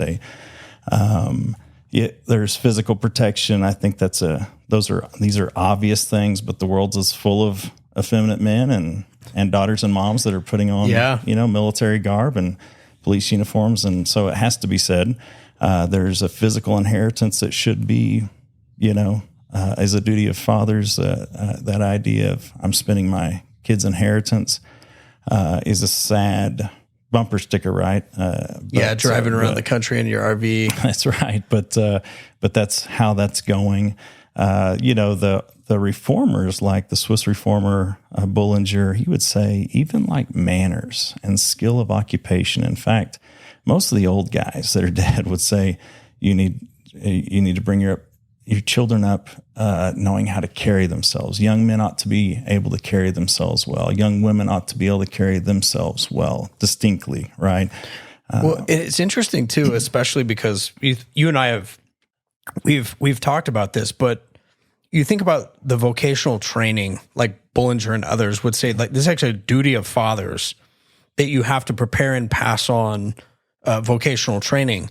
And certainly for sons, that's important, whether you're going to give them a trade or whatever you're going to do. We'll get into some small business stuff that can be part of that. But I think especially on that point, maybe who suffers most is daughters because, where are you going to learn your primary vocation in life? Eve is the mother of all living. Even Paul commending that young widows, I would have them get married and manage their households well and be an oikos despot, and this will keep her from temptation. You have things like she'll be saved through child rearing, the importance of motherhood. But it seems like, correct me if I'm wrong, but like if you lose the household, an integrated, productive household, one of the things you're inevitably going to lose is strong mothers and daughters being prepared for that. Yeah, absolutely. I would agree with that 100%. Maybe we'll get to this in a minute, but even how we think about how we raise and educate and engage with our sons and daughters is is different in a productive household, and we have the ability to do that, especially when mom and dad are both on board. Yes. So I think I would just view that as another duty and responsibility, a duty toward what is our duty toward sons according to God's word, and then what is our duty toward daughters. Same fashion. So if you have, when I think I've got to saturate my household in the Word, they have to understand worldview and immersion and all of those things. Spiritual protection, there's physical protection, there's provision, there's a physical inheritance, there's manners and skill of occupation. And the reformers would even go on to say you need to be thoughtful towards spouses for your children. Yeah. All kinds of I just, you would probably appreciate this. I just read a book called A Little Commonwealth. It's about 17th century America, separatists, which are under the broader umbrella of Puritanism. And they were great at applying the word, but he would go on and talk about how the household was a house of correction, discipline. It was a self-sustaining business. It was a vocational institute. It was a school. It was a little church. It was a welfare institute. And so when I just sort of read the word and see all of these responsibilities and duties I have as head of my household, and consider those implications, I think I'm reminded of what Dietrich Bonhoeffer said, and he wasn't always right, but when he was, he said things like, the righteous man lives for the next generation, meaning like it's an all-consuming endeavor. And so when I think about paradigms, household paradigms, when I think about responsibilities just toward the next generation, I think the $1 million question for Paige and I has been, what do all of these responsibilities given to a family leader assume? Like, what is the presupposition behind this huge, overwhelming list of duties? And what am I going to have to leverage as a husband and a father to accomplish these kinds of things? And so, and how the only reasonable answer I can come up with, Eric, is I have to leverage time. I have to leverage an incredible amount of time to be able to accomplish these things.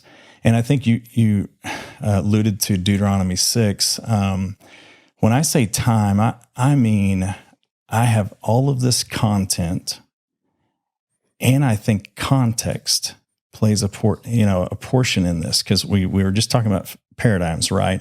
And here's the content and the context. And so when you look at Deuteronomy 6, dads teach your children to, give their allegiance to the one true God, love him with everything they got. And you got to pass this on to the next generation. And how do you do it? Well, when they sit down, when they walk by the way, when they lie down, when they rise up. And to me, when I think of all the commands and responsibilities that God has given us, that begins to sound, I used to think that was hyperbole, like that was like sort of an over-exaggeration. But when I take all of these things into my mind, I can't help but think this is probably not an over-exaggeration. I have a lot of responsibilities here. And so I'm going to have to think about, I'm going to have to get my butt out of bed pretty early in the morning, and I'm going to have to work till dark 30 from my children's birth through maturity while they're under my roof to see that these things are accomplished. And so, so content and context, I think, are super important for men to be thinking about in just regard to their household in general. What have I been called to put into it, and how much time am I going to have to leverage to do that? And, and I talk to dads, and it's like, I can pretty well get this done. And, twice a week during family worship. No, we're reading different Bibles, I think. It is such a good point, because I had this same kind of personal revelation, when I was making this switch from complementarianism to patriarchy, and then reading, like, say, masculine Christianity. Yeah. I didn't walk away from that book like pounding my chest, being like, I am king, hear me roar. I walked away like, I have not even begun to fathom how weighty my responsibilities are. And I have to take this so much more seriously. Yeah. Because as you said, you can't do this. You can't even do this in 30 minutes a day. Yeah. If you really take the commandment, and you can tie it even, I think, to the Great Commission, a phrase like teaching them all that I have commanded, teaching them everything that I said. I had a pastor say one time, he's like, that's going to take a long time. To be able to teach them all that Jesus said, and not only just to teach it to them, but to live it, to embody it in every walk of life. And I think too, it's like, I look at our family, and, I'm fortunate to get to like work with the kids on a daily basis, spend, a bulk of my time with them. Yeah. And so it really does become like on the car ride to work and school, which is the same place, on the car ride home, as we're working in the office together, as we're working on stuff at the house, you're having these conversations that I just don't think, I don't think it could be 30 minutes in the evening. Yeah. And, content and context matters so much that you see this in Deuteronomy 6, but you also see this is first century rabbinic student, a teacher, that context, this is what Jesus walks out. This is, I think Matthew 28, the Great Commission, is basically a regurgitation of Deuteronomy 6. Yep. All right. One God, one allegiance, one love, teach them everything. And then I think you see the early church get that. I mean, you read the book of Acts, and it's content and context, a ton of it. And it seems like pretty much everybody gets this idea of content and context in disciple making, except Christians, right? And my point being is, who controls the world? Well, it's whoever controls the content and the context of children. And so I just this is not even getting into like in Ephesians 6, right? Where same idea, this Greek understanding of paideia, or say the word. Yeah, paideia. Yeah. But that Greek understanding of, I think it's Wilson that said it's basically like the all-encompassing enculturation of the future citizen for the perfect kingdom or something like that. I mean, but meaning is it's going to, and I think he says it's everything from why garden hoses are green and school buses are yellow, meaning this idea of training your children up is, well, it's just like Moses was talking about way back in Deuteronomy 6. And so content, context, leveraging time, I think those are the starting points, Eric, that led us toward productive property, meaning, small business, and just the simple idea of leveraging time and trying to fulfill responsibilities. Yeah, I'm interested in I think that's so good. The move to, as you said, productive property. Because a lot of people could agree with a lot of that, and they say, okay, but why productive property then being the natural extension?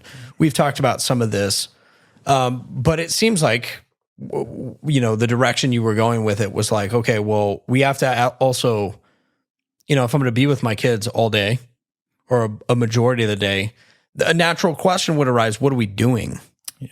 What's the mission of this household? Is it we're together all day and we just do Bible study all day? Or you'll notice if you have kids, especially I'm thinking like teenage boys, especially because that's what I got right now. But man, every day, Adam, I'm like, God gave these boys so much energy. And as a father, I'm like, I got to direct that energy to something. And the thing that they seem particularly well suited to is heavy, hard work. Right. Yeah. So is that what you were thinking with small businesses? Like we got to have like missional things that we're actually doing together as a family. Yeah. I think there's a couple facets of that. One of them was the church piece and being rooted in a community as a family, especially on a pioneer mission field like Utah, right? You need to set your teeth in to sort of, we're gonna have to do a lot of building, a lot of front end work, and so that would be a huge piece. And then the second piece is, especially as my children are getting older, how do I integrate them into sort of all of life? Because it's bigger. When we read about the duties and responsibilities, it's more than just a formal education. It's more than just making money. It's more than just passing on an inheritance. It's more than just serving your church family. It's actually all of those things. And so that pushed us toward the realm of, okay, what is there out there, where we could be together more, make a living, get to know people in our community, so we're adding up a lot of things here, and then we're just keeping our eyes open. And so what happened in our situation is, I was in full-time ministry, but as the kids are growing, we're giving them opportunities to do kind of small business, productive household stuff at home. We're homeschooling at the same time. And so one of my kids has a German short hair pointer, and a lot of homeschool families are, that's kind of a known thing. You can breed dogs and make money off pups or whatever. So we was sort of doing that just on a, for fun level at the time. And so, but we like to hunt. And I grew up on a cattle ranch. And so I do know animals. And so as I'm researching, brainstorming, I come across, the dog boarding facility. Okay. Was it just for sale or? No, well, it was actually something that I just thought, I think we could do this. And so I was looking for property or a place to rent that you could build out or whatever. And so this, during COVID, a dog boarding facility in our hometown had closed down, and I wasn't sure why. We had actually boarded our dog there before, but didn't know much about it and hadn't thought, So I, it was shut down. I thought, well, maybe I'll just reach out. So I just sent a cold email, to whatever email address was on the website that said closed. And I just said, hey, this is our family. These are our hopes and dreams. Would you be willing to sell? And lo and behold, they sent me a message back and said, actually, we would. They're boomers. Their kids didn't want the business. And they had a few offers on the business, but they were also, they wanted to be a family business. They didn't want it to just be sort of something that was going to be added to a big conglomeration. And so they loved the idea of the kids being involved and teaching the kids how to groom or whatever, the whole bit. And so, hey, would you, owner finance? They owner finance. I think you guys have talked about this in previous episodes. So that sort of played out just like that. So we owner finance. They helped them on capital gains. They were masters, right? They'd been doing this for 20 plus years. And so they eased us into all the ins and outs. So you actually got some extra training about the business. Yeah. Oh, that's cool. Which is the cool thing about, buying an intact business, right? And so, and the other beautiful thing, instead of starting from scratch, is literally month one, we was paying our bills. And at the end of year 3, like we have max, by the grace of God, we tweaked some things, made a few improvements here and there. And we're maxing out that facility. We've doubled our revenue, in a 3-year period. We're about to sign a lease on another facility closer to our good friends in Ogden. Yeah, that's right. And so, I mean, it's been great, and then the whole aspect of, we're in community, we're building in our community. If you take care of somebody's dog, their cat, they love you. If you take care of them well, you're like, part of the family. It's like everywhere you go, people like they know who you are. Yeah, you know right. who they are. Yeah. So it's so great. They see our kid, I almost always have 1, 2, 3 kids with me, and they're always just in the room next door where it's visible. They're doing schoolwork or they're saying hi to their customers, and everybody loves the idea of a family business anyway. And so it just sort of feeds that in a real healthy way. So what a great thing from a local church perspective. What a great thing for our kids getting rooted in the community that we're really not part of. Even though we've been out here for 15 years, it takes a while to be Utahns, right? And so, man, in the course of that, I think if you're being productive and looking for those kinds of things, your kids are getting older, you have some more margin and range, then other things come along. And if that's the way you're looking, if that's your bent, like this trout farm came along, we'd have never dreamed that something like that would have came along. Well, it's so interesting because we were talking to some guys who do venture capital work, and they were talking about one of the biggest opportunities in America right now is you have this transition generationally from small businesses, from a lot of boomer guys and gals, and they're getting out of the business, and a lot of their kids don't want either to be a part of it or they're just not going to pass it on to anybody. And so you have this great measure of wealth that's going to go somewhere. And, I think the potential for a lot of Christian families is let's not have it go to BlackRock. Let's not go that route, but you can buy some of these. And one of the things, one of the guys who was doing this, purchasing businesses told me was, he said, it's really interesting because if you take a business that's been around for 30 years, he said, and you look at the finances and, we go through all that and see if it's, profitable business. Usually if it's been around that long, it is. But he said, what's interesting is they're usually, in that space where they're making money, but maybe it could be run a little bit better. And so you like you said, you're taking on a book of business. You're not starting from zero. You're actually getting out of the blocks pretty good. Yeah. And then if you can, a lot of them, he said, it's like just implement some better calendar scheduling type stuff and some stuff that maybe the boomers, when they started the business in 1980, didn't do. Yeah. And you can implement a lot of that stuff, make them pretty efficient. If you get good customer service, whatever. He said, we're very profitable on those businesses. Absolutely. So, and there's a lot of them. I think this is the other thing that a lot of people think that we're saying, oh, you got to go homestead or, grow all your own food or something like that. But it's not that. No, not at all. Not at least from our perspective. So I think there's a ton of opportunities out there like that. And where the kids can be involved too. I think that's pivotal. Yeah. I mean, like right now we're wanting to open a second boarding facility. I mean, we're doing fine. Like we're doing great, we're fine. I'm not looking for more work to do per se, but we're also thinking about, I guess, some kids that, are getting close to being able to get married and they want to be around, they want to build. And as far as an inheritance goes, I would like to be able to pass them something, along,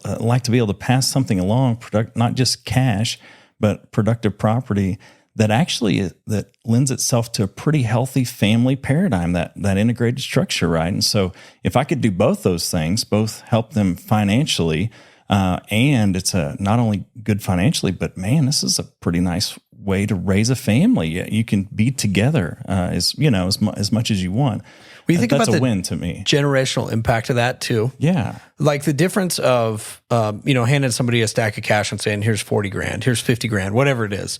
But if you know that what you're passing on is, just think about the annual incomes from one of these businesses for your kids and their families. long term. Okay, there's that. There's the financial.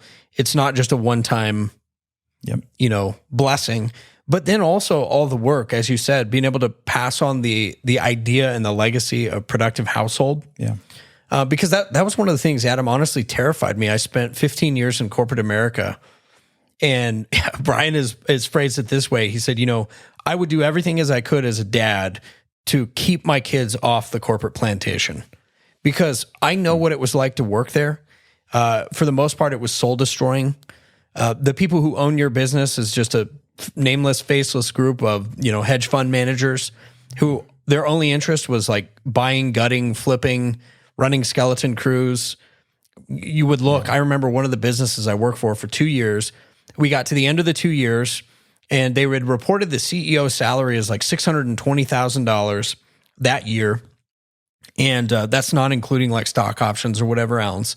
And then I'm looking at like all the production is coming from the magazine staff that I was working on. It's like 5 people and nobody made more than like 45 grand a year. And I'm thinking these people hate us. To them, we are like disposable cell phones. Like use, abuse, throw away, get another one. We'll get another kid out of college who's young and dumb and doesn't know any better.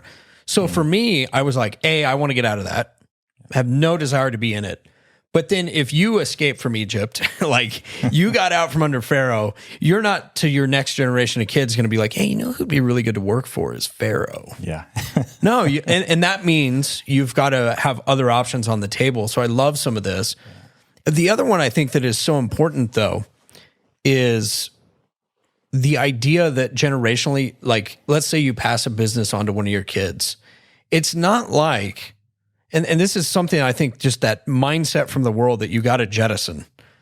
It is not, you're 18, see you bye, hope your life's good, right? Right. Like, yes, there's a leaving and cleaving, and there's all those things. Those are real. You got to establish your own household, all that. But I always liked the idea, which used to be very common, where it's like, they're still your kids. You still have obligations to push that next generation into the future. And I think a business, particularly a household-based, this productive type business can be a really great way to do that. Yeah. I mean, as my kids get, as my daughters have, as I have son-in-laws, or I've got 3 boys left in the home still. One is at that age, right, where, he's been helping me, he helped me start this business essentially 3 years ago. He's been with me, since every step of the way. That's been his high school, so to speak, experience. And so like he can just naturally just keep going. Keep running with that. And so it's, and he's excited about, it's part of this is this relational aspect in households too. Like our kids aren't we have great relationships. We're for one another. We're generous to one another. We're building things together. I think that creates unique bonds. Like, I've built a couple businesses now with my children that I could not have done without my children. Right. And so there, I think Wiley does a good job of talking about this, but he's like, if you have this sort of mindset and you're a productive household, when children work for their dads or for their families, they're actually working for themselves because this is all theirs.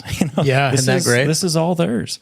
We're not going to sell this out from under the family. The idea is to build and for kids and grandkids. And don't you also think that it reshapes, like we talk about like a culture of abortion. It is fundamentally a culture that sees children as a burden.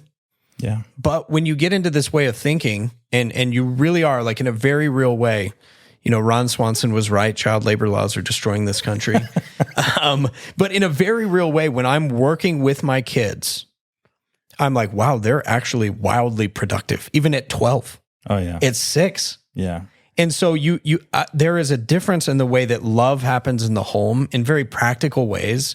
It's not like Hollywood romance type love, but I think it's a much deeper and more robust and biblical form of love, which is we all depend on each other. Yes, that's right. On a daily basis. Yeah, that's so true. I was thinking we have on our social media platforms, I had somebody reach out and say, how do you motivate your children? Like, how do you get them to want to be there?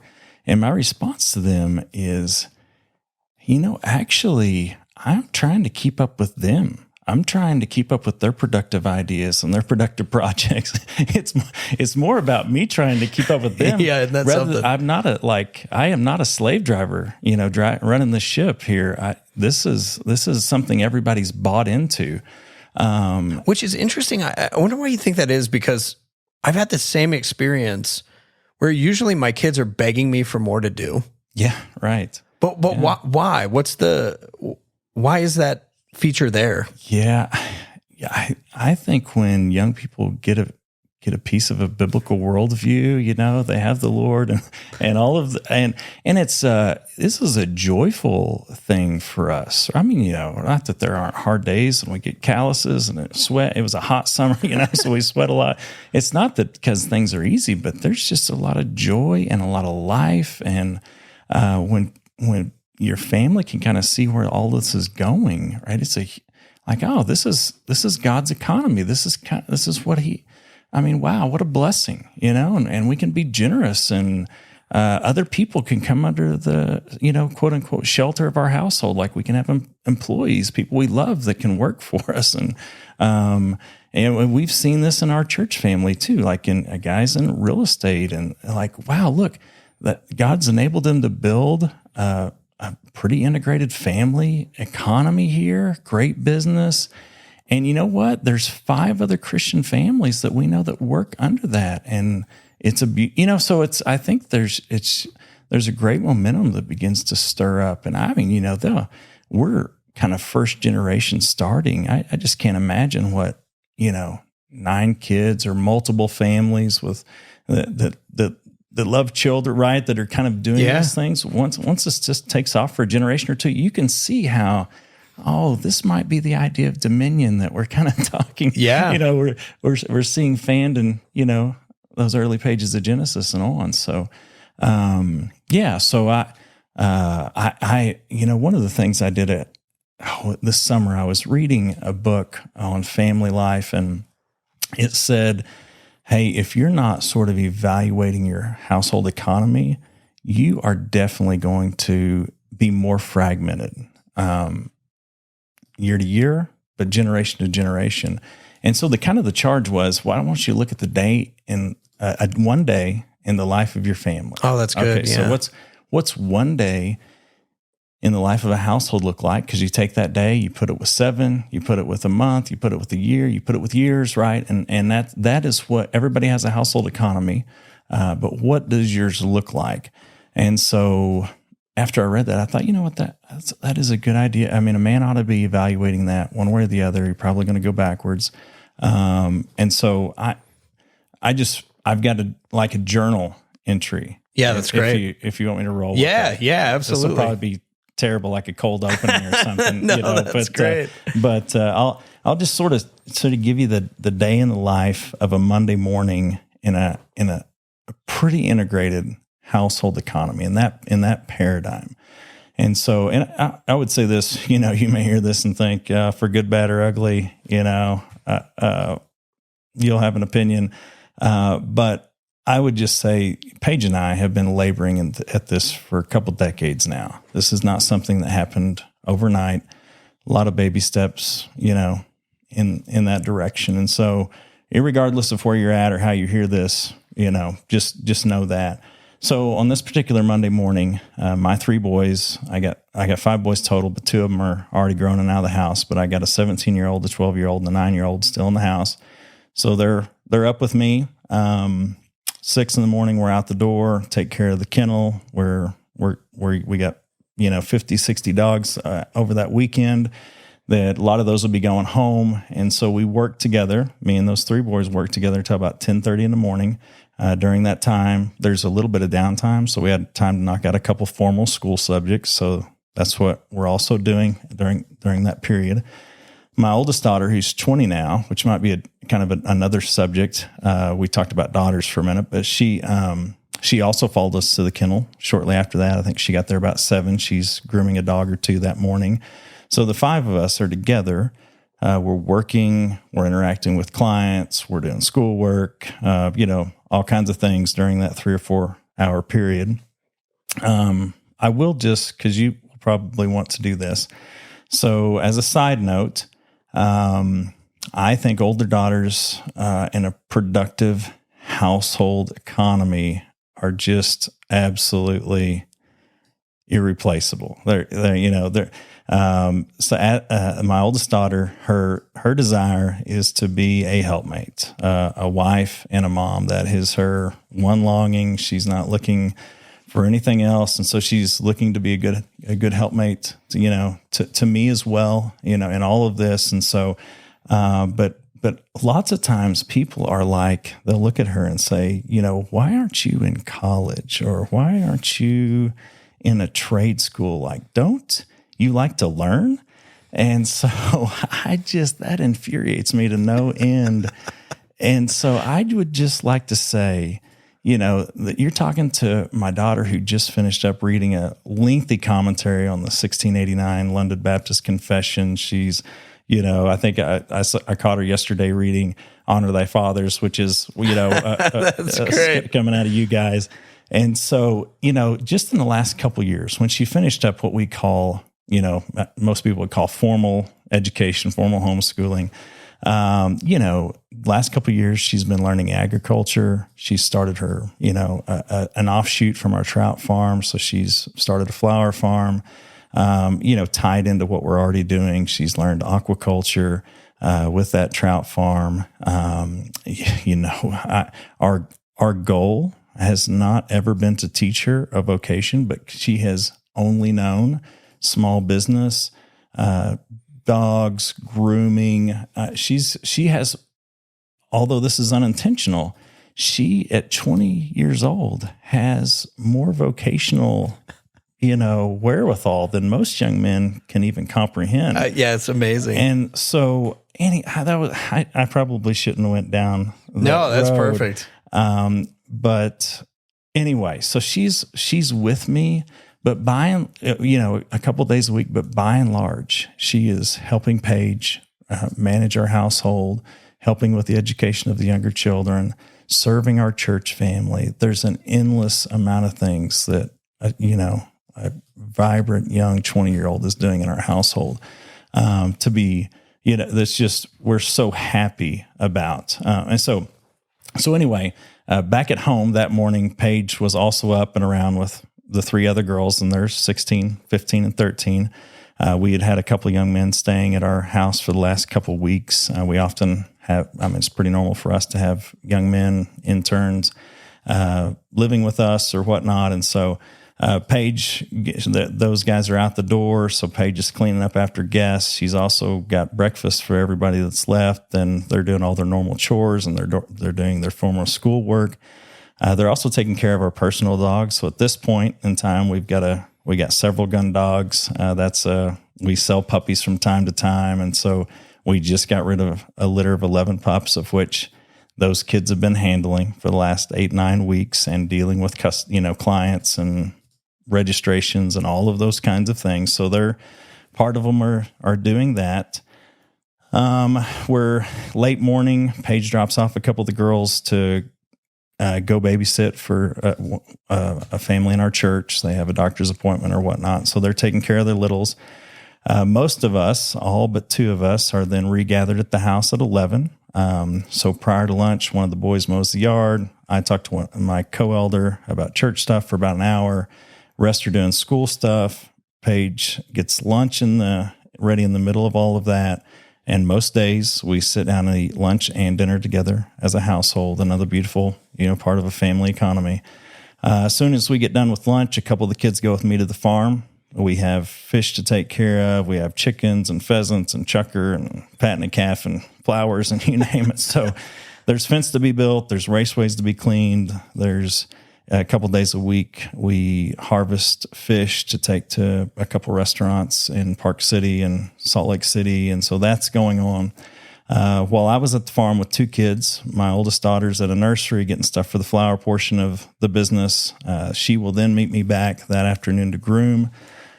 Paige is doing more school stuff with the younger boys now.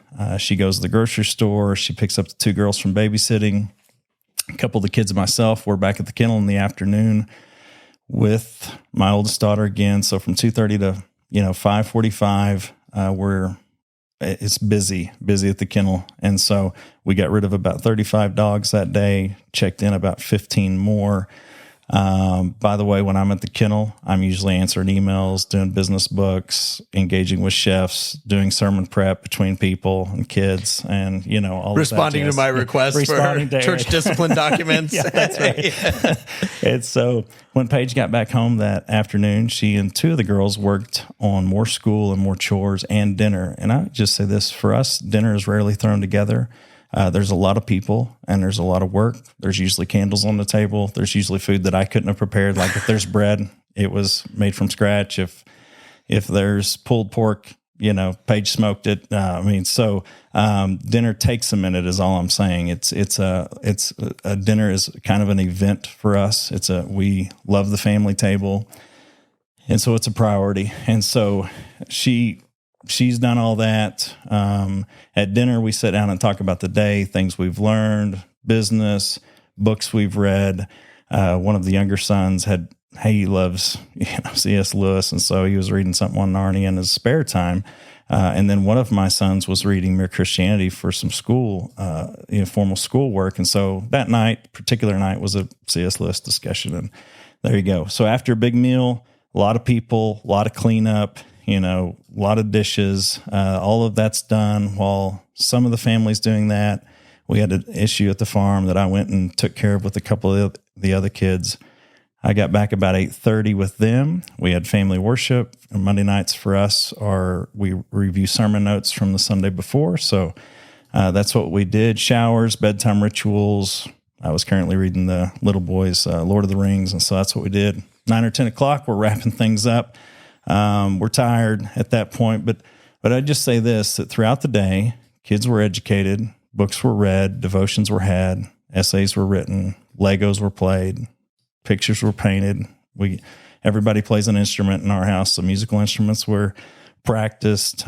Small army was fed. 4 dogs were taken care of at home, 50 plus at work. Bank accounts bank deposits were taken care of, bills were paid, extended family phone calls were had, exercise happened, elder conversations occurred, garden beds are watered, household chores, farm chores are checked off the list, households left orderly, couple businesses were maintained, lots and lots of in-person discussions between a husband and wife were had, parents with children were had. We served one another by God's grace. We served others outside of our home through hospitality and our church family as well. And again, that was our Monday. And so that wasn't about making money, business, or just schooling the kids, or just serving, or just the dinner table, or just farming. For better or for worse, that is how Paige and I are leading our family economy, right? That's where we're going. That's where over the years, we've decided that this is the best way that we can figure out how to fulfill those duties and responsibilities God has given us. And so when you add that up over, a week and a year, and, that's how that begins to flesh out. It's amazing because it really is, it becomes such a glory for not only you, but for your whole family. I can remember so many experiences like this, but, let's say we've been over to your house, we've had dinner, and it's sometimes hard to describe what it's like, but you go there and you see the kids and our kids are playing with your kids. We're enjoying the hospitality, and then you drive home and I've talked about Brian about this, but it's like when there's good hospitality like that in a healthy family, you walk away and you're like, I don't know what that was, but I want that. And there's something that actually pulls you in. So then you think about, okay, for your kids, just knowing that they're growing up having in all of those ways, whether it's, early morning at the dog kennel, learning to wake up on time, learning to do your schoolwork, learning to interact with the other kids. They're doing all these things. But really what's happening is the affections of their heart are being trained. and they're being oriented, and it's all being oriented in the grain of we love each other as a family. We're doing this together. Yeah. And that is just so, again, it's, I think hearing that is really helpful because it's more than you could just describe. Yeah. There's a bit of a like, I think of like Psalm 34. This is one of those like taste and see moments. Yeah. Yeah. Wiley does a good job, I think, in his books on this. He talks about, it's really helpful for me to sort of begin to articulate it better for my family, that legacy is about giving, and as the household grows, so does the giving, and it's actually through the giving that the household prospers, he says. And I think that is just so true and so deep in the text, right, for God's people. But so we want to grow in generosity. We want to grow in giving, and that happens between one another, in our household. And if it's not happening there, doubtful, right, that it's pouring over into love for neighbor, love for the church family. And so I just think if you don't begin with the household, right, and that generosity, that spirit, hard to think it's going to move much farther. Yeah, so it's you're talking about generosity, obviously interpersonal, the way that you give your time, energy to one another. But it's interesting too because the productive household, there's also this overflow, right? So it's like, okay, it's not just a blessing to you and your family, but also to your church and to people who are welcomed into it. But there's also, it seems like a generational aspect to generosity. Yeah. Right. Yeah. Yeah, absolutely. I think this can go back to reminds me, since I've been mentioning Wiley there. He says for people to start having children again in the old-fashioned way, which I don't know if there's another way to do it. But he says we need to get children back in the asset column of the household books, and I think when that begins to happen, and I mean that it just builds on itself. So, and you're transferring all kinds of things, right? You're transferring love, knowledge, productive property, and these things continue to spiral by God's grace. I think just hopefully out of control in really good ways. So I just think you're just passing on so much more than you could dream or imagine, right? And so, yeah. Yeah, that's incredible. I did want to ask you about the trout farm. Yeah. So this is kind of an interesting one. I remember when you told me, you're like, yeah, I think we might. And I was like, wow, Adam is really going for it. He's going to be a trout farmer too. So yeah, just a little bit about that business, like how it came about and kind of how it's taken shape. Yeah. So we moved off a farm when we came to Utah to do church planting work. And so that's been in my blood for a long time.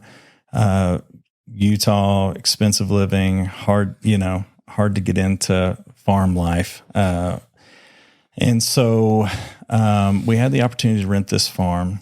And for me, initially, it was, it's kind of like, well, this is going to be an investment into their education. I'm not sure that, because we didn't know anything about trout farming, I'm not sure that this is, going to be that productive financially. But we're at least going to get some calluses. And so we've, Paige and I are always looking for ways that our kids can, get some grit, chores, whatever, right? And so they need to learn to work. And so again, we met this couple, again, just a little bit older than us, that has quite a bit of productive property, through the generations in their family. And they have this beautiful, picturesque trout farm that they're just not really doing anything with, but it's so special that they don't just want it to sit there. And so, okay, well, so we figured out a lease agreement, and we thought, well, we'll start learning how to hatch eggs, and the whole kit and caboodle. And again, in my mind is like, this ought to be productive. It will be productive, at least intellectually, for my kids, and calluses on the hands. It will be productive in that way. But can we make this productive financially, because our hope was, well, if we could generate some income, maybe another one of our children could maybe earn a living off of it. And so sure enough, just by God's grace, we began to, so this business was completely built off Instagram. So that is 100%.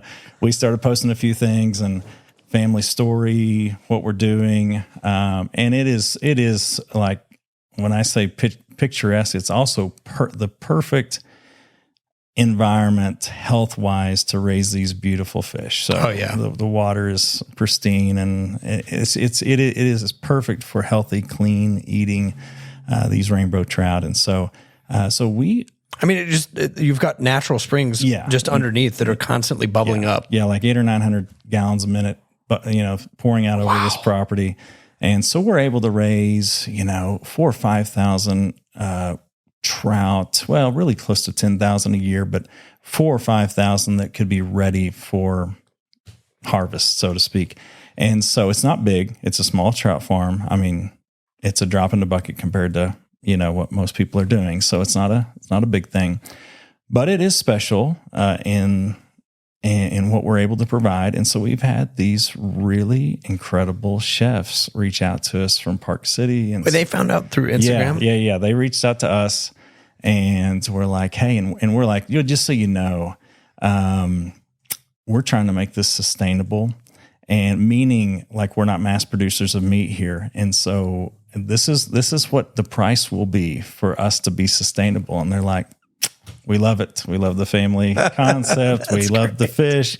And so we're willing to pay, they could get their fish cheaper somewhere else. But they're happy to pay for quality. And that's a new movement. That's another thing to be thinking about, right? When you think about starting a business or whatever, at least in the restaurant business, people are actually looking for these kinds of sustainable, regenerative, all the buzzwords. They're looking for that.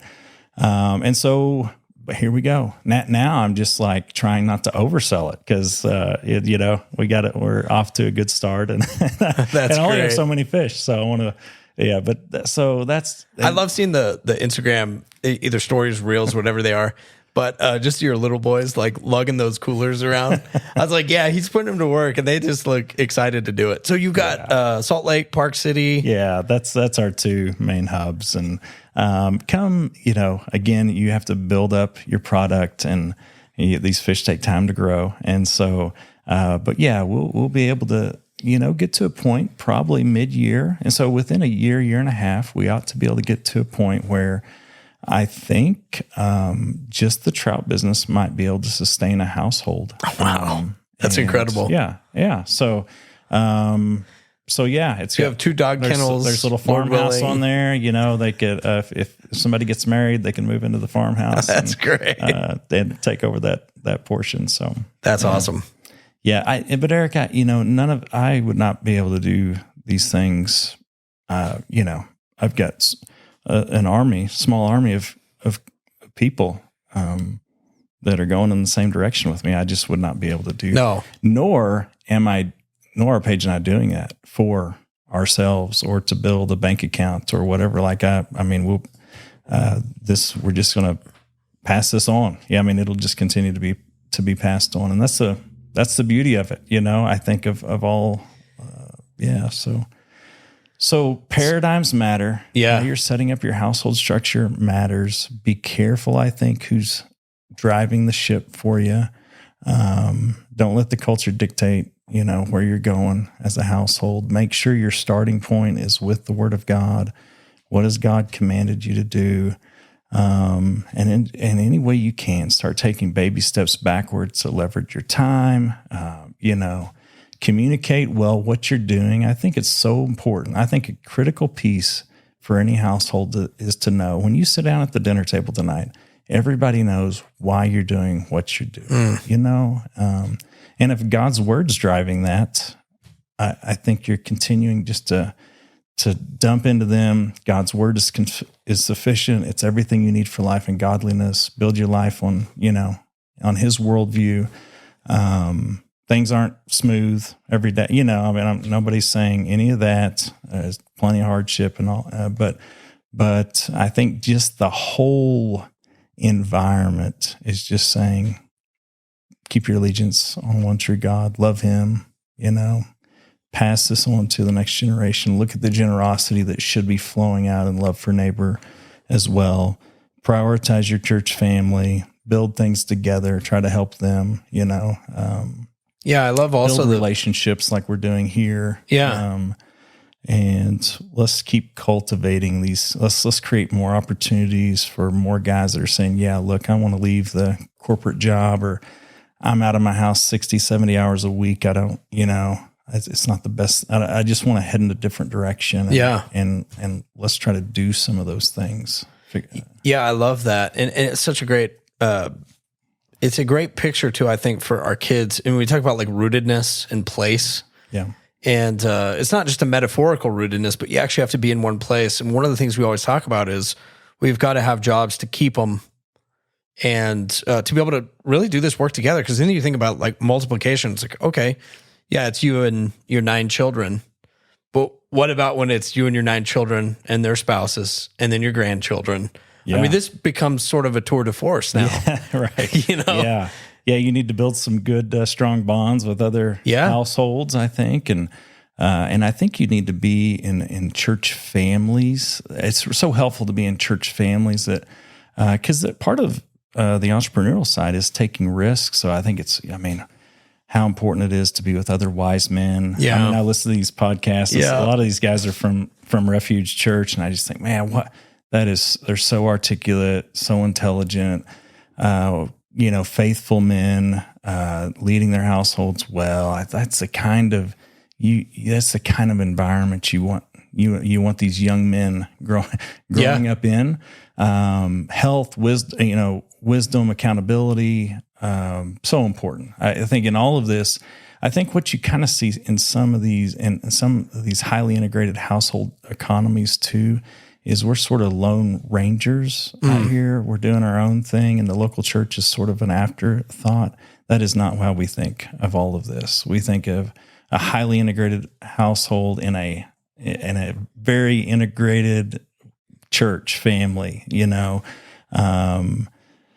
and so I think you can kind of be that lone ranger, and I see a lot of that, especially in homeschool kind of movements. But that is not the kind of thing that we're talking about. Yeah, robust church community too. Yeah, we're talking about a robust, and we're all sort of trying to figure this out, often from a first generation standpoint.